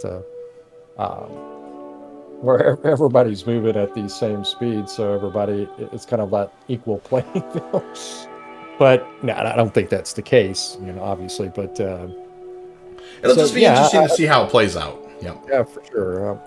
Like I said, things are relative, and you really wouldn't know how fast you're going until you had something to measure that speed by. So Yeah, that's a very good point. You're looking at your speedometer, and you're like, oh, well, I'm moving at 1200, but you're definitely going to know. You'll have that feeling if you're moving slower or not. It's like, it says I'm moving at 1200, but it feels like I'm crawling. So, Well, and I've definitely in space a few times, and more than a few times, I see like a couple kilometers away, I see another ship, and he's just kind of sitting there. Maybe it's like before we're gonna go do something or whatever, we're rallying at a spot, and it stuns me how fast I get to that person. It's like, whoa, yeah. Hey, like, yeah. I mean, and that's really for me, and for us, things like that, that are not, so combat driven, but we do like that sense of speed when it comes to we do. being out in the world, and we don't want the feeling of moving slower. No, Star Citizen definitely has more of a air combat feel in space than, say, an Expanse. Like when you think about how they've got to roll and burn, or what what I mean. Yeah, and honestly, it's that we're not getting a virtual sim situation, right? To actually have that fun gameplay, something we talked about before. To have that fun gameplay, you're going to have to kind of split the difference between them, where you get the feeling of fun, because you're wanting more of that, Star Wars, because when everybody thinks of dogfighting in space, the first thing they think of is Star Wars, right? With X-wings and TIE fighters, and having those type of flight characteristics, that's what makes it fun. The playing asteroids or whatever, when you get cruising there across the screen, you just kind of flip around, you stay at the same momentum in the same direction, right? So yes, Star Citizen does have a bit of that, but it also has more of a what you would in reality, what would be more of a, in atmosphere flight characteristics. So. Yes, I think that's an excellent way to say it. It's, even in space, there's some in atmosphere flight characteristics to it, like, that are very Star Citizen-y. Yeah, I mean, yes, you can decouple and right. be that moving momentum in space, where you can spin around and be moving with that same momentum in a particular direction, but be spinning around and shooting and stuff like that. And to be honest, when the only thing you could do is go into Arena Commander, that's that was their first iteration of the combat characteristics for ships, so I got used to flying like that. I'd get moving in a direction, and those Vanduul fighters would be coming at me, and I'd just spin around and be firing at them while they were coming at me, type of gameplay. And you see that like Battlestar Galactica is another one that comes to mind. That newer version of that, how they definitely use that inertia, or that decoupled mode type thing to kind of carry, you carry through, and you're where you're firing's not necessarily the way you're headed. Oh yeah. Where in Star Citizen it's much more that way. Now I understand people fly decoupled, but for the most part it is you're usually shooting more where you're facing, not necessarily spinning and doing some of those things like the Rocinante or whatever the heck it's called in these bands. Yeah. Cool. Well, and it's good. Anyways, there's lots of different speeds, it looks like, and it's going to be interesting to see how that gets handled, because I really kind of that one's a bit of a mystery to me. So the next panel is interesting. It's Lorville Redoute. They basically we've come a long way since our first planetary landing zone. You'll get a first glimpse at how everything we've learned since then is being reapplied to this walled, polluted city. So they've talked about having this, redoing Lorville. And I'm sure that they've picked up a few things since Area 18, New Babbage, and Orison. I'm sure that there's lots of little things, tricks that they learned, and it does seem like Lorville's going to get a facelift. and an expanse, uh, where they're going to expand out. That is definitely something that they're going to be working on the outside of the wall, because we know that there's settlements outside of the wall, and we're going to be, they've already mentioned about a lot of missions and things that we're going to have outside of the wall. We know they're, I can't think of the name of them right now, but those kind of face-hugging, floating little critters that are supposed to be out there in those, out in those big garbage piles outside of Lorville. So we know that it's going to be a pretty extensive wall that goes around the city proper, and at some point we're definitely going to see them expanding every one of these cities out. Area 18, things like that, and with which they have plenty of space when it comes to a lot of that stuff, where we're going to be able to explore a lot more. I think Lorville's probably going to be one of the first of their new generation type, cityscapes, where they're going to start, kind of building more out, and where you're going to be able to interact with a lot more of the city than you do right now. Which also kind of brings this point up, is that when, it kind of goes back to the cargo Refactor as well, but because this also kind of comes in the part and parcel of, having, personalized hangars. Oh, yeah. I think, the first iteration of the personalized hangars are definitely going to be instanced. So, you go in and go, hey, I'm going to go to my personalized hangar, and everybody goes to an instance version of whatever their hangar is. I know that they're going to want to, have, same thing with,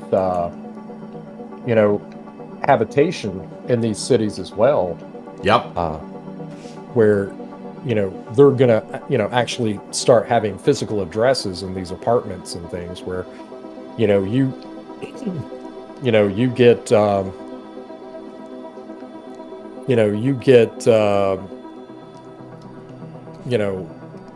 1036B Redmond, and you're on the 10th floor of this building or whatever, and so it's going to be so easy for them to add habitation to a lot of these, because a lot of these buildings in like Area 18 and Lorville are like skyscrapers, and you can put a lot of folks in those as habitation goes, and but they definitely have the space to have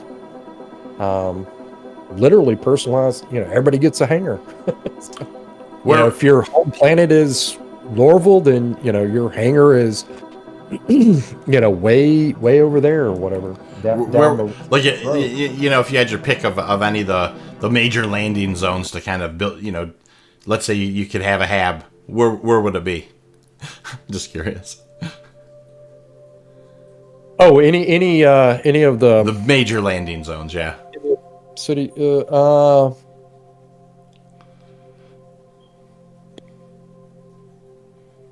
honestly, we always go to Area 18 just because of its proximity, and it definitely has that. Of all the cities, it has that cyberpunk feel to it. Yes. It's just that right amount of gritty, dirty, futuristic, but definitely has lots of neon and flash. Yeah, has that nouveau feel to it. Yes. But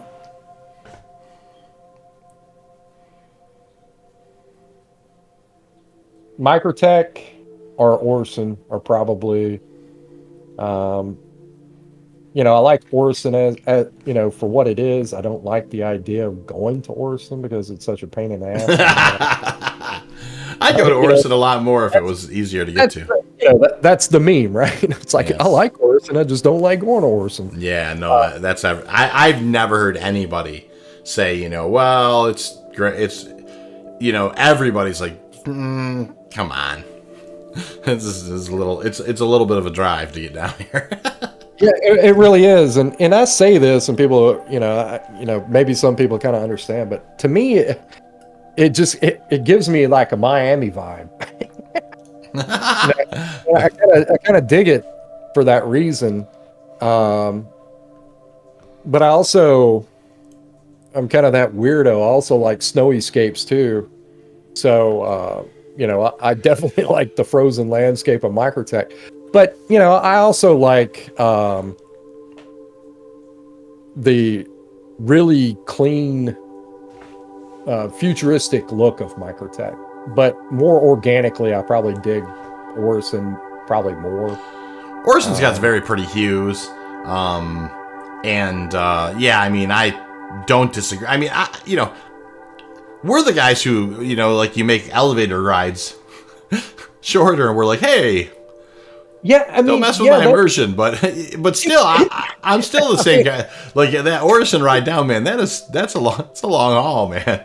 Yeah. Oh yeah, it really is. Yeah, I still can't. I hope that gets sorted out. I just can't get over that elevator situation, right? So I think I know this is going to be weird because I certainly haven't seen the biome that is perfect for me yet.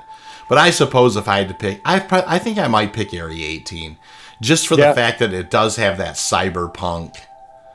That's like when I go to Area 18, it's like that's how I envision future cities. They've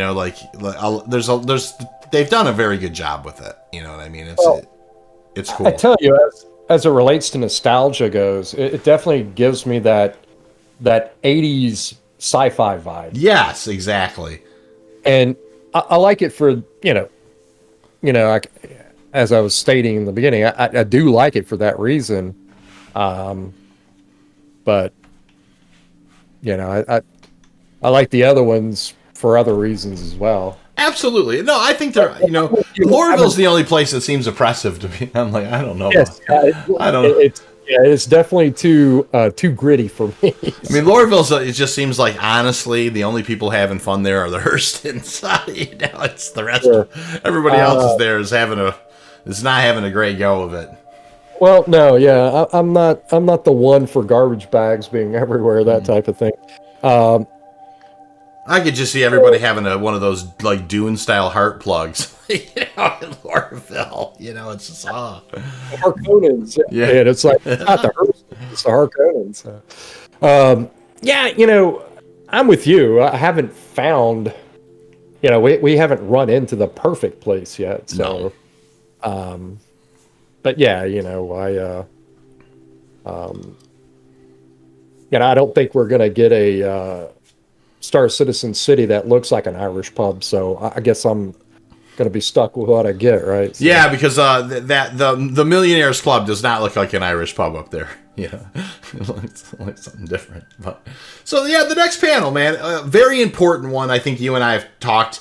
There's a couple of that really are head turners. This one is going to be a head turner for me. It's the power play. It's how the upcoming resource management system will change life in the verse as we know it, from combat to player homesteading, and allow for true multi-crew gameplay. So, we've talked about kind of these, and when it comes to homesteading, like I just love the idea of having to set up, some kind of a remote power generation system. If it's a wind generator, maybe it's a solar generator.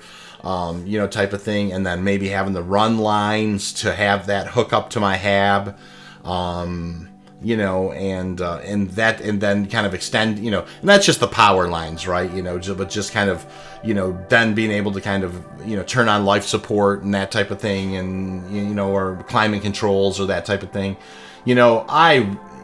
resource management. It's gonna, across the shipping,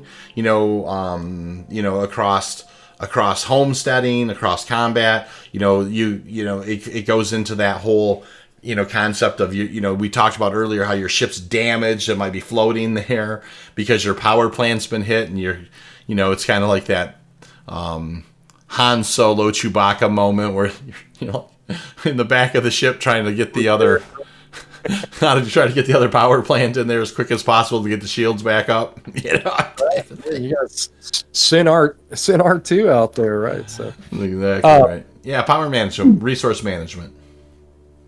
Yeah. This is something that we're really going to be listening closely to. Is for the most part, to see, because we were talking about homesteading, is it that bit that they were, referring to where, however it worked out, we saw that in Inside Star Citizen where they were kind of taking over that, that landing zone, kind of a pre-built landing zone, or, are they going into, actually homesteading, base building, are they going to, these are something, this is something that is going to be very interesting to listen to is are they going to, bring up base building in this particular panel? Yep. Because, and if so, talking about the complexities of, what is it going to take to actually build a base, so all the different, all the different plant, all the, the power plants you got to build, and, the power management systems, like you were saying, running the cables, and, for me, I'm all about the complexity. So the more complex, the happier I'll be,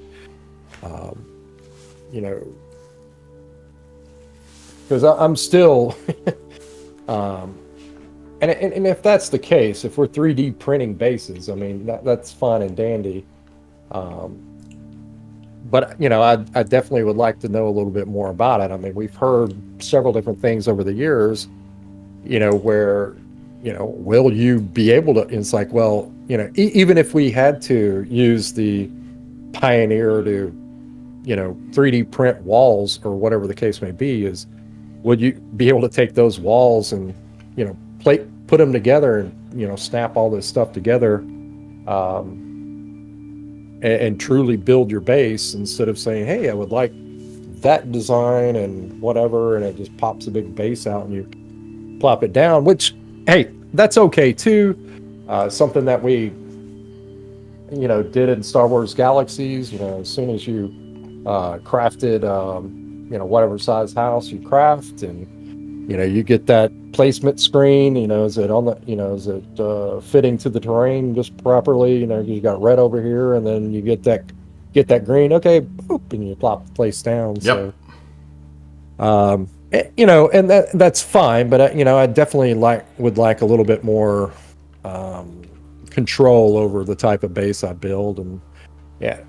So I'm interested, into seeing what they say about this. And I mean, listen, I think there's something to be said for for being able to, if you're going to try and infiltrate a place, you take the knock the power offline, or that type of thing too. I mean, there's different, you're like, oh, I don't want these security cameras on, so you knock the power out of a place. So it's going to be interesting to see like how interconnected all this stuff's going to be, or not. Like you said, it might be just it's not as robust or as interconnected as we thought. I think it's going to be a nice look at that stuff, though. In the panel, like where we saw in Inside Star Citizen, they were talking about, oh well, you got to go out and maintain this power plant and things like that, but it was like a already pre-built location, right?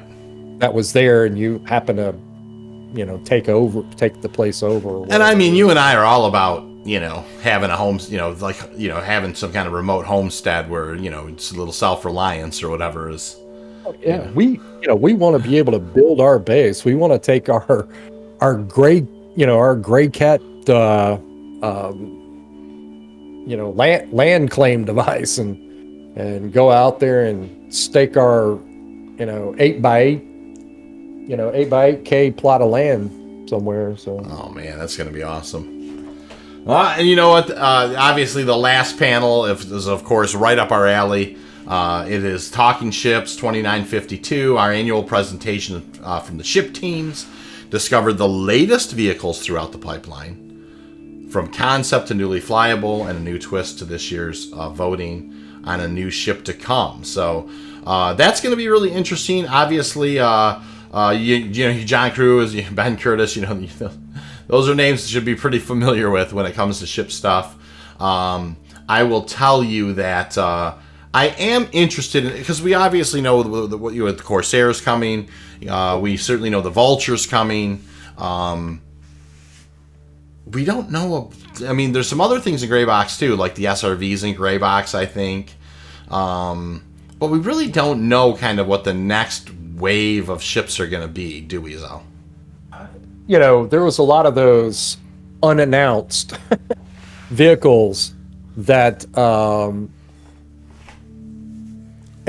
we I don't think it's a big secret. What we surmise is it was they completed 4 unknowns, and those are going to be the choices that they give us, because they're saying, hey, we're going to add the new twist. Of course, we don't know what that twist is, but it'll be a choice between,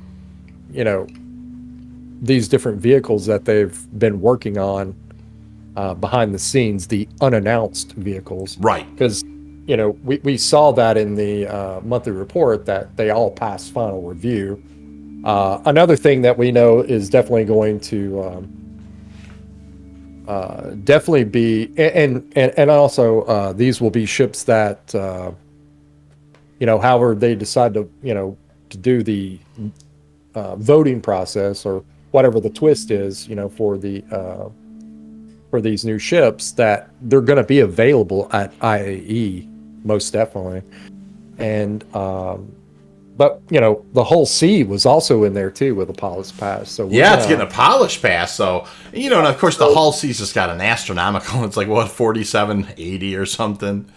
Like it's like the next. It's like exponentially. 699 is the biggest SCU hauler, and that thing's. I thought it was like 4,700 or something. Oh yeah. It's it's like, what on earth? I mean, you're not. Pretty nuts. Yeah. Whether we see, if from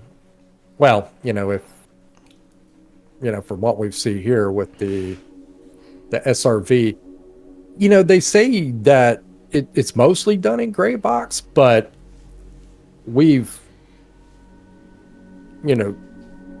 seen them working on it. Look further out of Gray Box than that, but I agree. It is weird how they talked about it being in Gray Box, but it seemed like I'd seen it further along than that. Yeah. But I don't. Hard to say. I mean, maybe they've had to go back to the drawing board for whatever reasons, or as they, because I'm sure with the cargo refactor that somewhere in that whole soup of conversation has to be tractor beams and different size tractor beams.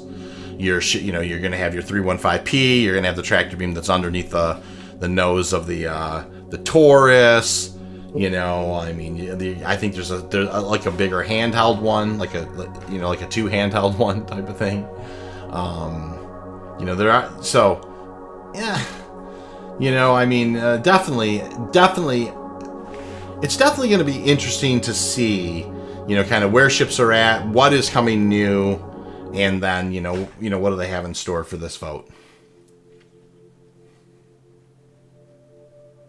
What is your predictions that we'll possibly see with these new ships? Well, I will say, it's really tough, right? It's really tough to say. I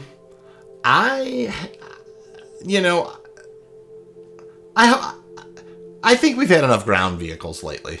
I'd like to see. Well, yeah, and until more things kind of I think we're good on ground vehicles probably That's right now. all I'm saying is when you have the Centurion, the Ballista, you have the Tonk, and obviously, there's a range of different bikes and that type of thing. I don't know. It's a great question. What do I think is going to be in the pipeline or that type of thing? So we think about Pyro, right? So they've got refueling, and they've got the Expanse. They've got the remote refining. What are some other types? And of course, you know what? Here's the ship I'm gonna say it's gonna be the Vulcan. That's the one I'd like to see. That's that one that's got refueling, repairing, and rearming. That I think would be an interesting, I think that's going to be it could be an important ship for Pyro. Oh, what absolutely. about you? Yeah, I think I'm with you on. It's going to be it'll be some type of logistics ship with refuel. With at least repair. I think they're going to rely on the Starfarer for refueling right now. So maybe the Crucible then? Maybe. That's come up recently. So. Oh yeah, I mean that's a thought, isn't it? The Crucible. So we need to see how that comes out. I think one of those Xeon ships is coming. Possibly. Yeah, I mean, what are we thinking Raylan is going to be in the next Alien Week? Yeah, I think I'm Raylan, yeah. Yeah, that's going to be fantastic. But who knows? But they may be 4 totally unknowns. So maybe it's one of our new mining ships. Yeah, well, that would be great. I mean, yeah, that isn't going to be the case, right? So, no, that would be awesome. But it would be awesome, yeah. But the Crucible does make a lot of sense, though. It really does. I mean, because like you said, I mean, they've got the refueling down. Probably repair before rearming, I think. And then I think with the Vulcan, they would really need to have the drone tech in place. I don't know. The Crucible doesn't seem to have that as much, I don't think. I'm just going to look for it because I'm curious. So it's a heavy repair. I think that definitely could be a ship that's... They have talked about this ship recently, too. Right in the last year, it seems like the Crucibles came up. Mm-hmm. So, yeah, I'm beginning to think that, just because I know that it's... that's such an important, being able to repair, being able to refuel, and then... I mean, the Vulcan I obviously can rearm, but there's no necessarily dedicated rearming ship, right? Nope.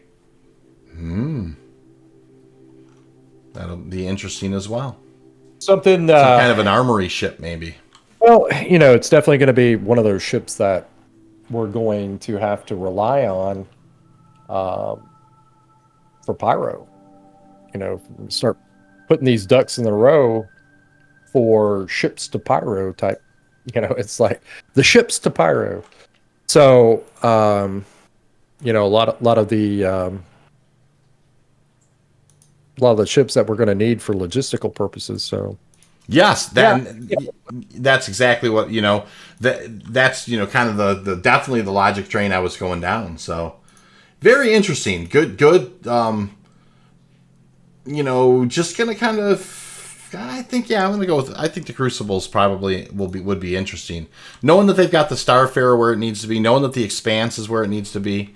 And then the refueling, and then repair is going to be really important there. Yeah, I think I'll go with that. All right. Well, which one of these panels is that you're, which one of them are you most interested in? It's a good question. I mean, of course, very interested in the pyro one. Very interested in power management. I think ships is probably, I'm big into ships. I suppose if I had to pick one, the thing that I'm most excited about is probably them showing us what pyro's going to look like. How about you? Probably the power play. I can understand that. Yeah, so near and dear to our heart. Yeah, probably not gonna hear what I want to hear, but most definitely seeing what they're doing with pyro is up there on my list, and most definitely the ship talk stuff. So everything else, yeah, I mean, I'm looking forward to it all, but yeah, probably the power play in the planetary pyro. Everything else, but it's going to give us a good indication for what we need to look forward to in the coming for the end of the year, and what should be coming next year. So are you still first second quarter pyro, you think, next year? Yep. I think if it's been any indication, that's hard to get out of your mouth. Indication, what they've done so far of trying to meet those deadlines. Yes, I feel like they're gonna try to get pyro out at the beginning of the year. Most definitely first quarter, for sure. And I definitely think it'll be interesting to see, because as far as the progress tracker goes, and as far as those types of things, like the things that they're doing to track, where the game is at, the roadmap, type of thing, the release view. I do hope that there's some nuggets in the panels about what's going to be in 319. Because right now, I mean, we're almost to 318, and we really don't even, and they said they were going to do this, and that's fine. But it always is nice to kind of, now that 319 is, we're getting closer to 318, just kind of knowing what might be in 319 might be some fun cannon fodder for conversation. Yeah, exactly. What all is what all is going into 319? Is it going to be a super feature rich patch that 318 might be losing some of its features because of its release time frame? And from November to the end of the year, is that going to be enough time to get 319 out? I don't know. If it isn't, then, my predictions are going to be kind of smashed a little bit. But, if they're going to kind of stick to the schedule, and so far they have, I'd say they're going to get 319 out before the end of the year. And when they go on their little break, they're going to have something fairly stable, hopefully. So when they go on their little break here and then come back, they're going to be ready to, to push 4.0. So it's going to be very interesting. So I'm beginning to think that maybe we'll see pyro at IAE next year. Not this IAE, but maybe IAE next year. So, that being said, I want pyro as soon as possible. I think it would be incredibly helpful and fun for the game. Especially if there's some new things along with it, that would make it fun. Of course, the logistics game goes through the roof at that point. Coordinated efforts go through the roof at that point. and just fun in general, I think, is important. So, well, last couple things I want to talk about tonight, Zel, and great conversation about CitizenCon. You talked me off the ledge a little bit. I caught an Eradicator video where I think he had put up this thing where Aaron Roberts had said Squadron 42 was a couple of years out. When I first kind of looked at that, I'm like, a couple of years. That doesn't make a lot of sense to me. But then you and I got to talking, and you made a really good point that, look, you got one more year of development, in Squadron 42, and then you got a 1-year marketing campaign where they polish it up. And you're probably not wrong. So 2 years does seem more nominal now that you kind of put it in that context. Well, sure. I mean, and depends on how we break down what 2 years is. 2024, is it going to be the, I definitely wouldn't think it would be the first or second quarter for sure. Most releases, big releases, either come summertime or fall. Good point. And my bet it's going to be trying to hit that fall release of 2024. So yeah, I mean, but if you think about it, a lot of this stuff seems to be going, it was just, heck, man. We were talking about, 316. It just seems like we were, it wasn't that long ago. So, here we are. So when if you kind of relate it to that is they're going to be finishing this stuff up as wrapping a lot of Squadron 42 stuff up, getting polishes done. And that's just the game part, not to mention getting working on these CGI trailers, releasing gameplay footage, getting ahead of the narrative as it relates to for a lot of these game journos, and really trying to stay ahead of the narrative, getting it out there, and say, hey, we released our game, and trying to get some positive press out of it. So I mean, now we're an official AAA studio. Exactly, and kind of letting the haters have it, and so to speak. It's like we got it done. And yeah, so creating that narrative, getting a lot of this gameplay footage and stuff ready, getting the marketing going, definitely puts it in line for that 2024. Because we know they have to be close. The one thing I will say, and I 100% agree with you, it has to be getting close, is Squadron 42, because Star Citizen has suffered, because it's an alpha, and it's kind of classically meme-worthy buggy, right? But it's only because it's a game in development that it's meme-worthy buggy. You've been able to see it in a state that you're playing it in a state that was never meant to be kind of played. I think that they've done a good job at kind of giving you lots of the tools there, but certain kind of you and I know when you set out in Star Citizen, at any point an hour of your time could be it could be turned sideways, pretty quickly. Well, that's the thing, and if we're to be fair,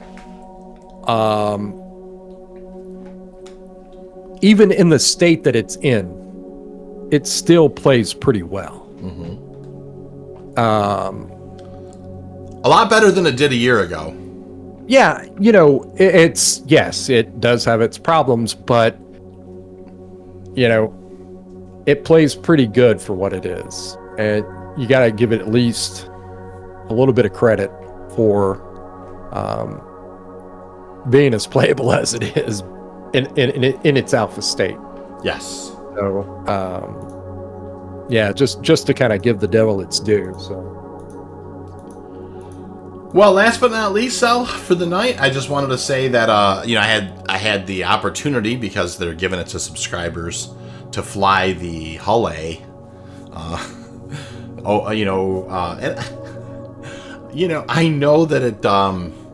know that the economics of the game don't make it a very lucrative hauler. I think Sandy Claus, who's been really doing a great job, by the way, I should mention, shout out Sandy. If you're still listening to this far into the podcast, Sandy, make sure you look me up and let me know, because Sandy's been doing a lot of really, really cool cargo spreadsheets and that type of thing in the Explorers League group. And even Sandy said, about the most he could squeeze out of the Hull A is about 11,500 a run, which is, not terrible money. It means 10 runs, you get 100 grand. But, not the economics aren't there where it makes it worth it. But despite all that, just get rid of all that stuff for it doesn't earn you a lot of AUEC per hour. I just liked flying the little thing. I don't know what it was. I must just like MISC ships.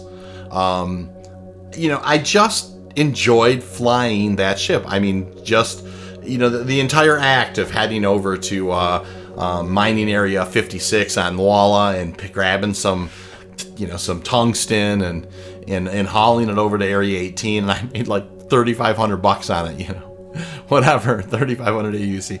It didn't matter. I just enjoyed flying the Hull A. It was interesting to me, and Star Citizen does that to me now and then. It's just like I just kind of marvel at the fact that I'm in this little ship, grabbing this cargo and hauling over to this place. Yeah, we've kind of expressed our disappointment as it relates to the amount of cargo that it can carry. Especially we're kind of referring to, just kind of like two steps up in that whole series, that the whole C really kind of steps up the yeah, it's weird. I mean, you have 64, then 384, then 4,700. I mean, holy mackerel! It's a really jump up. We feel like that it probably should have been, to me, I don't know if I've publicly stated this, but just sitting here thinking about it, I'm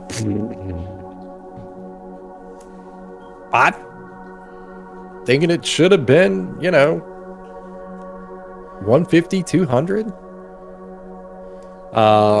Because incrementally, man, these things really start jumping up in, the amount of cargo capacity that they have, especially when it's, it's going to be on that, expanding cargo grid.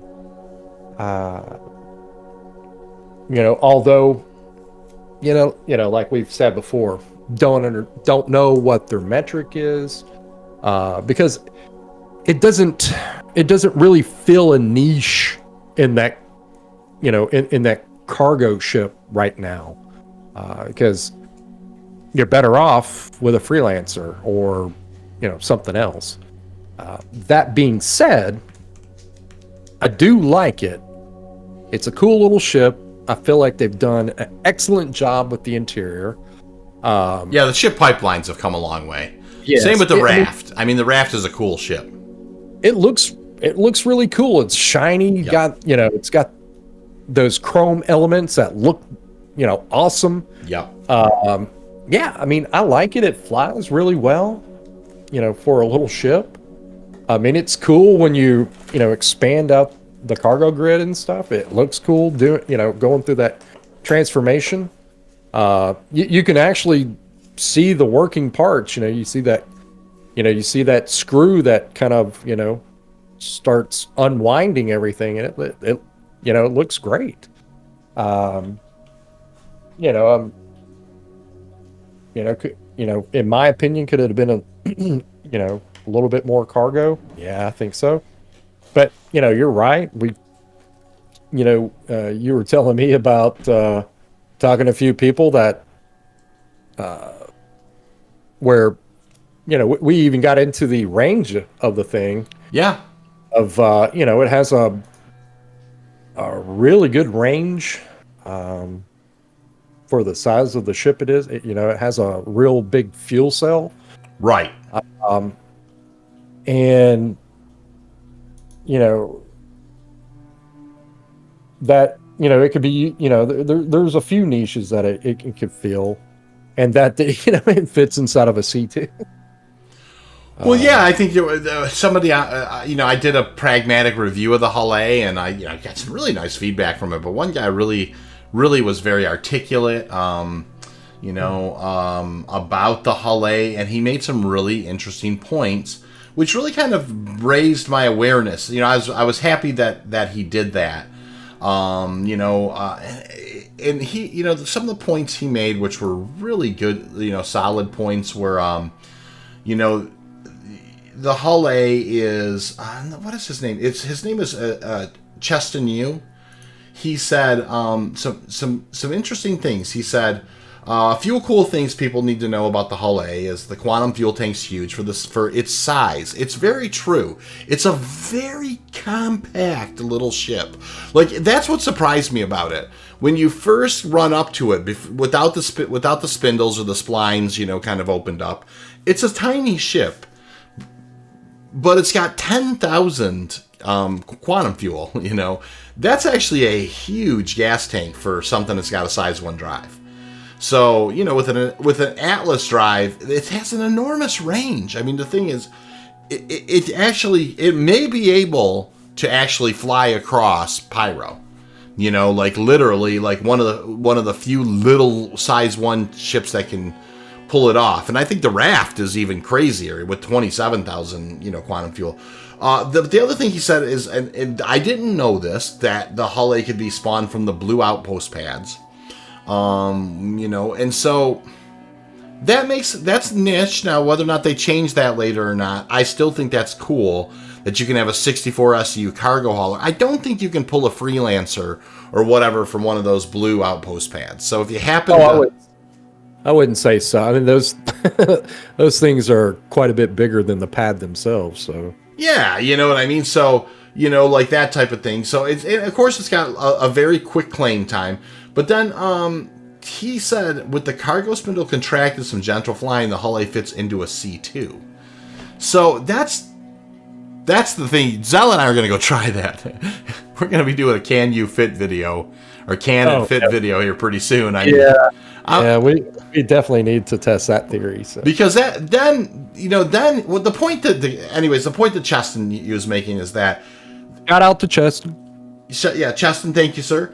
He was calling it a deployable snub supply hauler. So if you have mega ships or motherships, or this would be the ship that would quickly bounce between them. It's like, hey, do you guys have any water over your way? Yeah, man, we got 120 SCU. Could you just throw 32 SCU on and bring it over?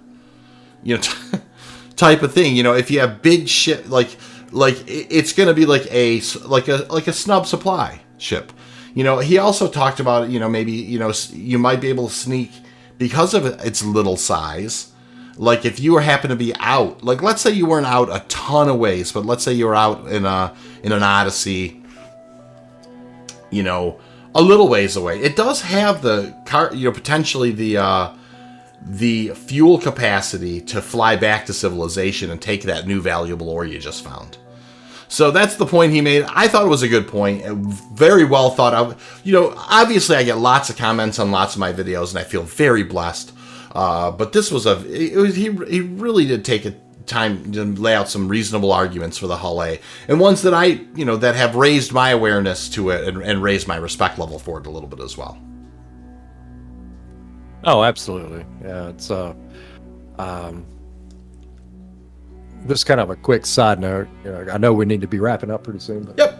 It's funny when we were kind of looking into the ranges for a lot of these cargo ships, and like with that Hull A with the Atlas on it, we're getting was it like 1100, and I think it was like 1120 million kilometers, out of a fuel cell. And it got us to looking at some of the other ones as well. On a slow drive, that C2 was getting like 2400 million kilometers out of a slow drive. Yeah, that's it got us thinking.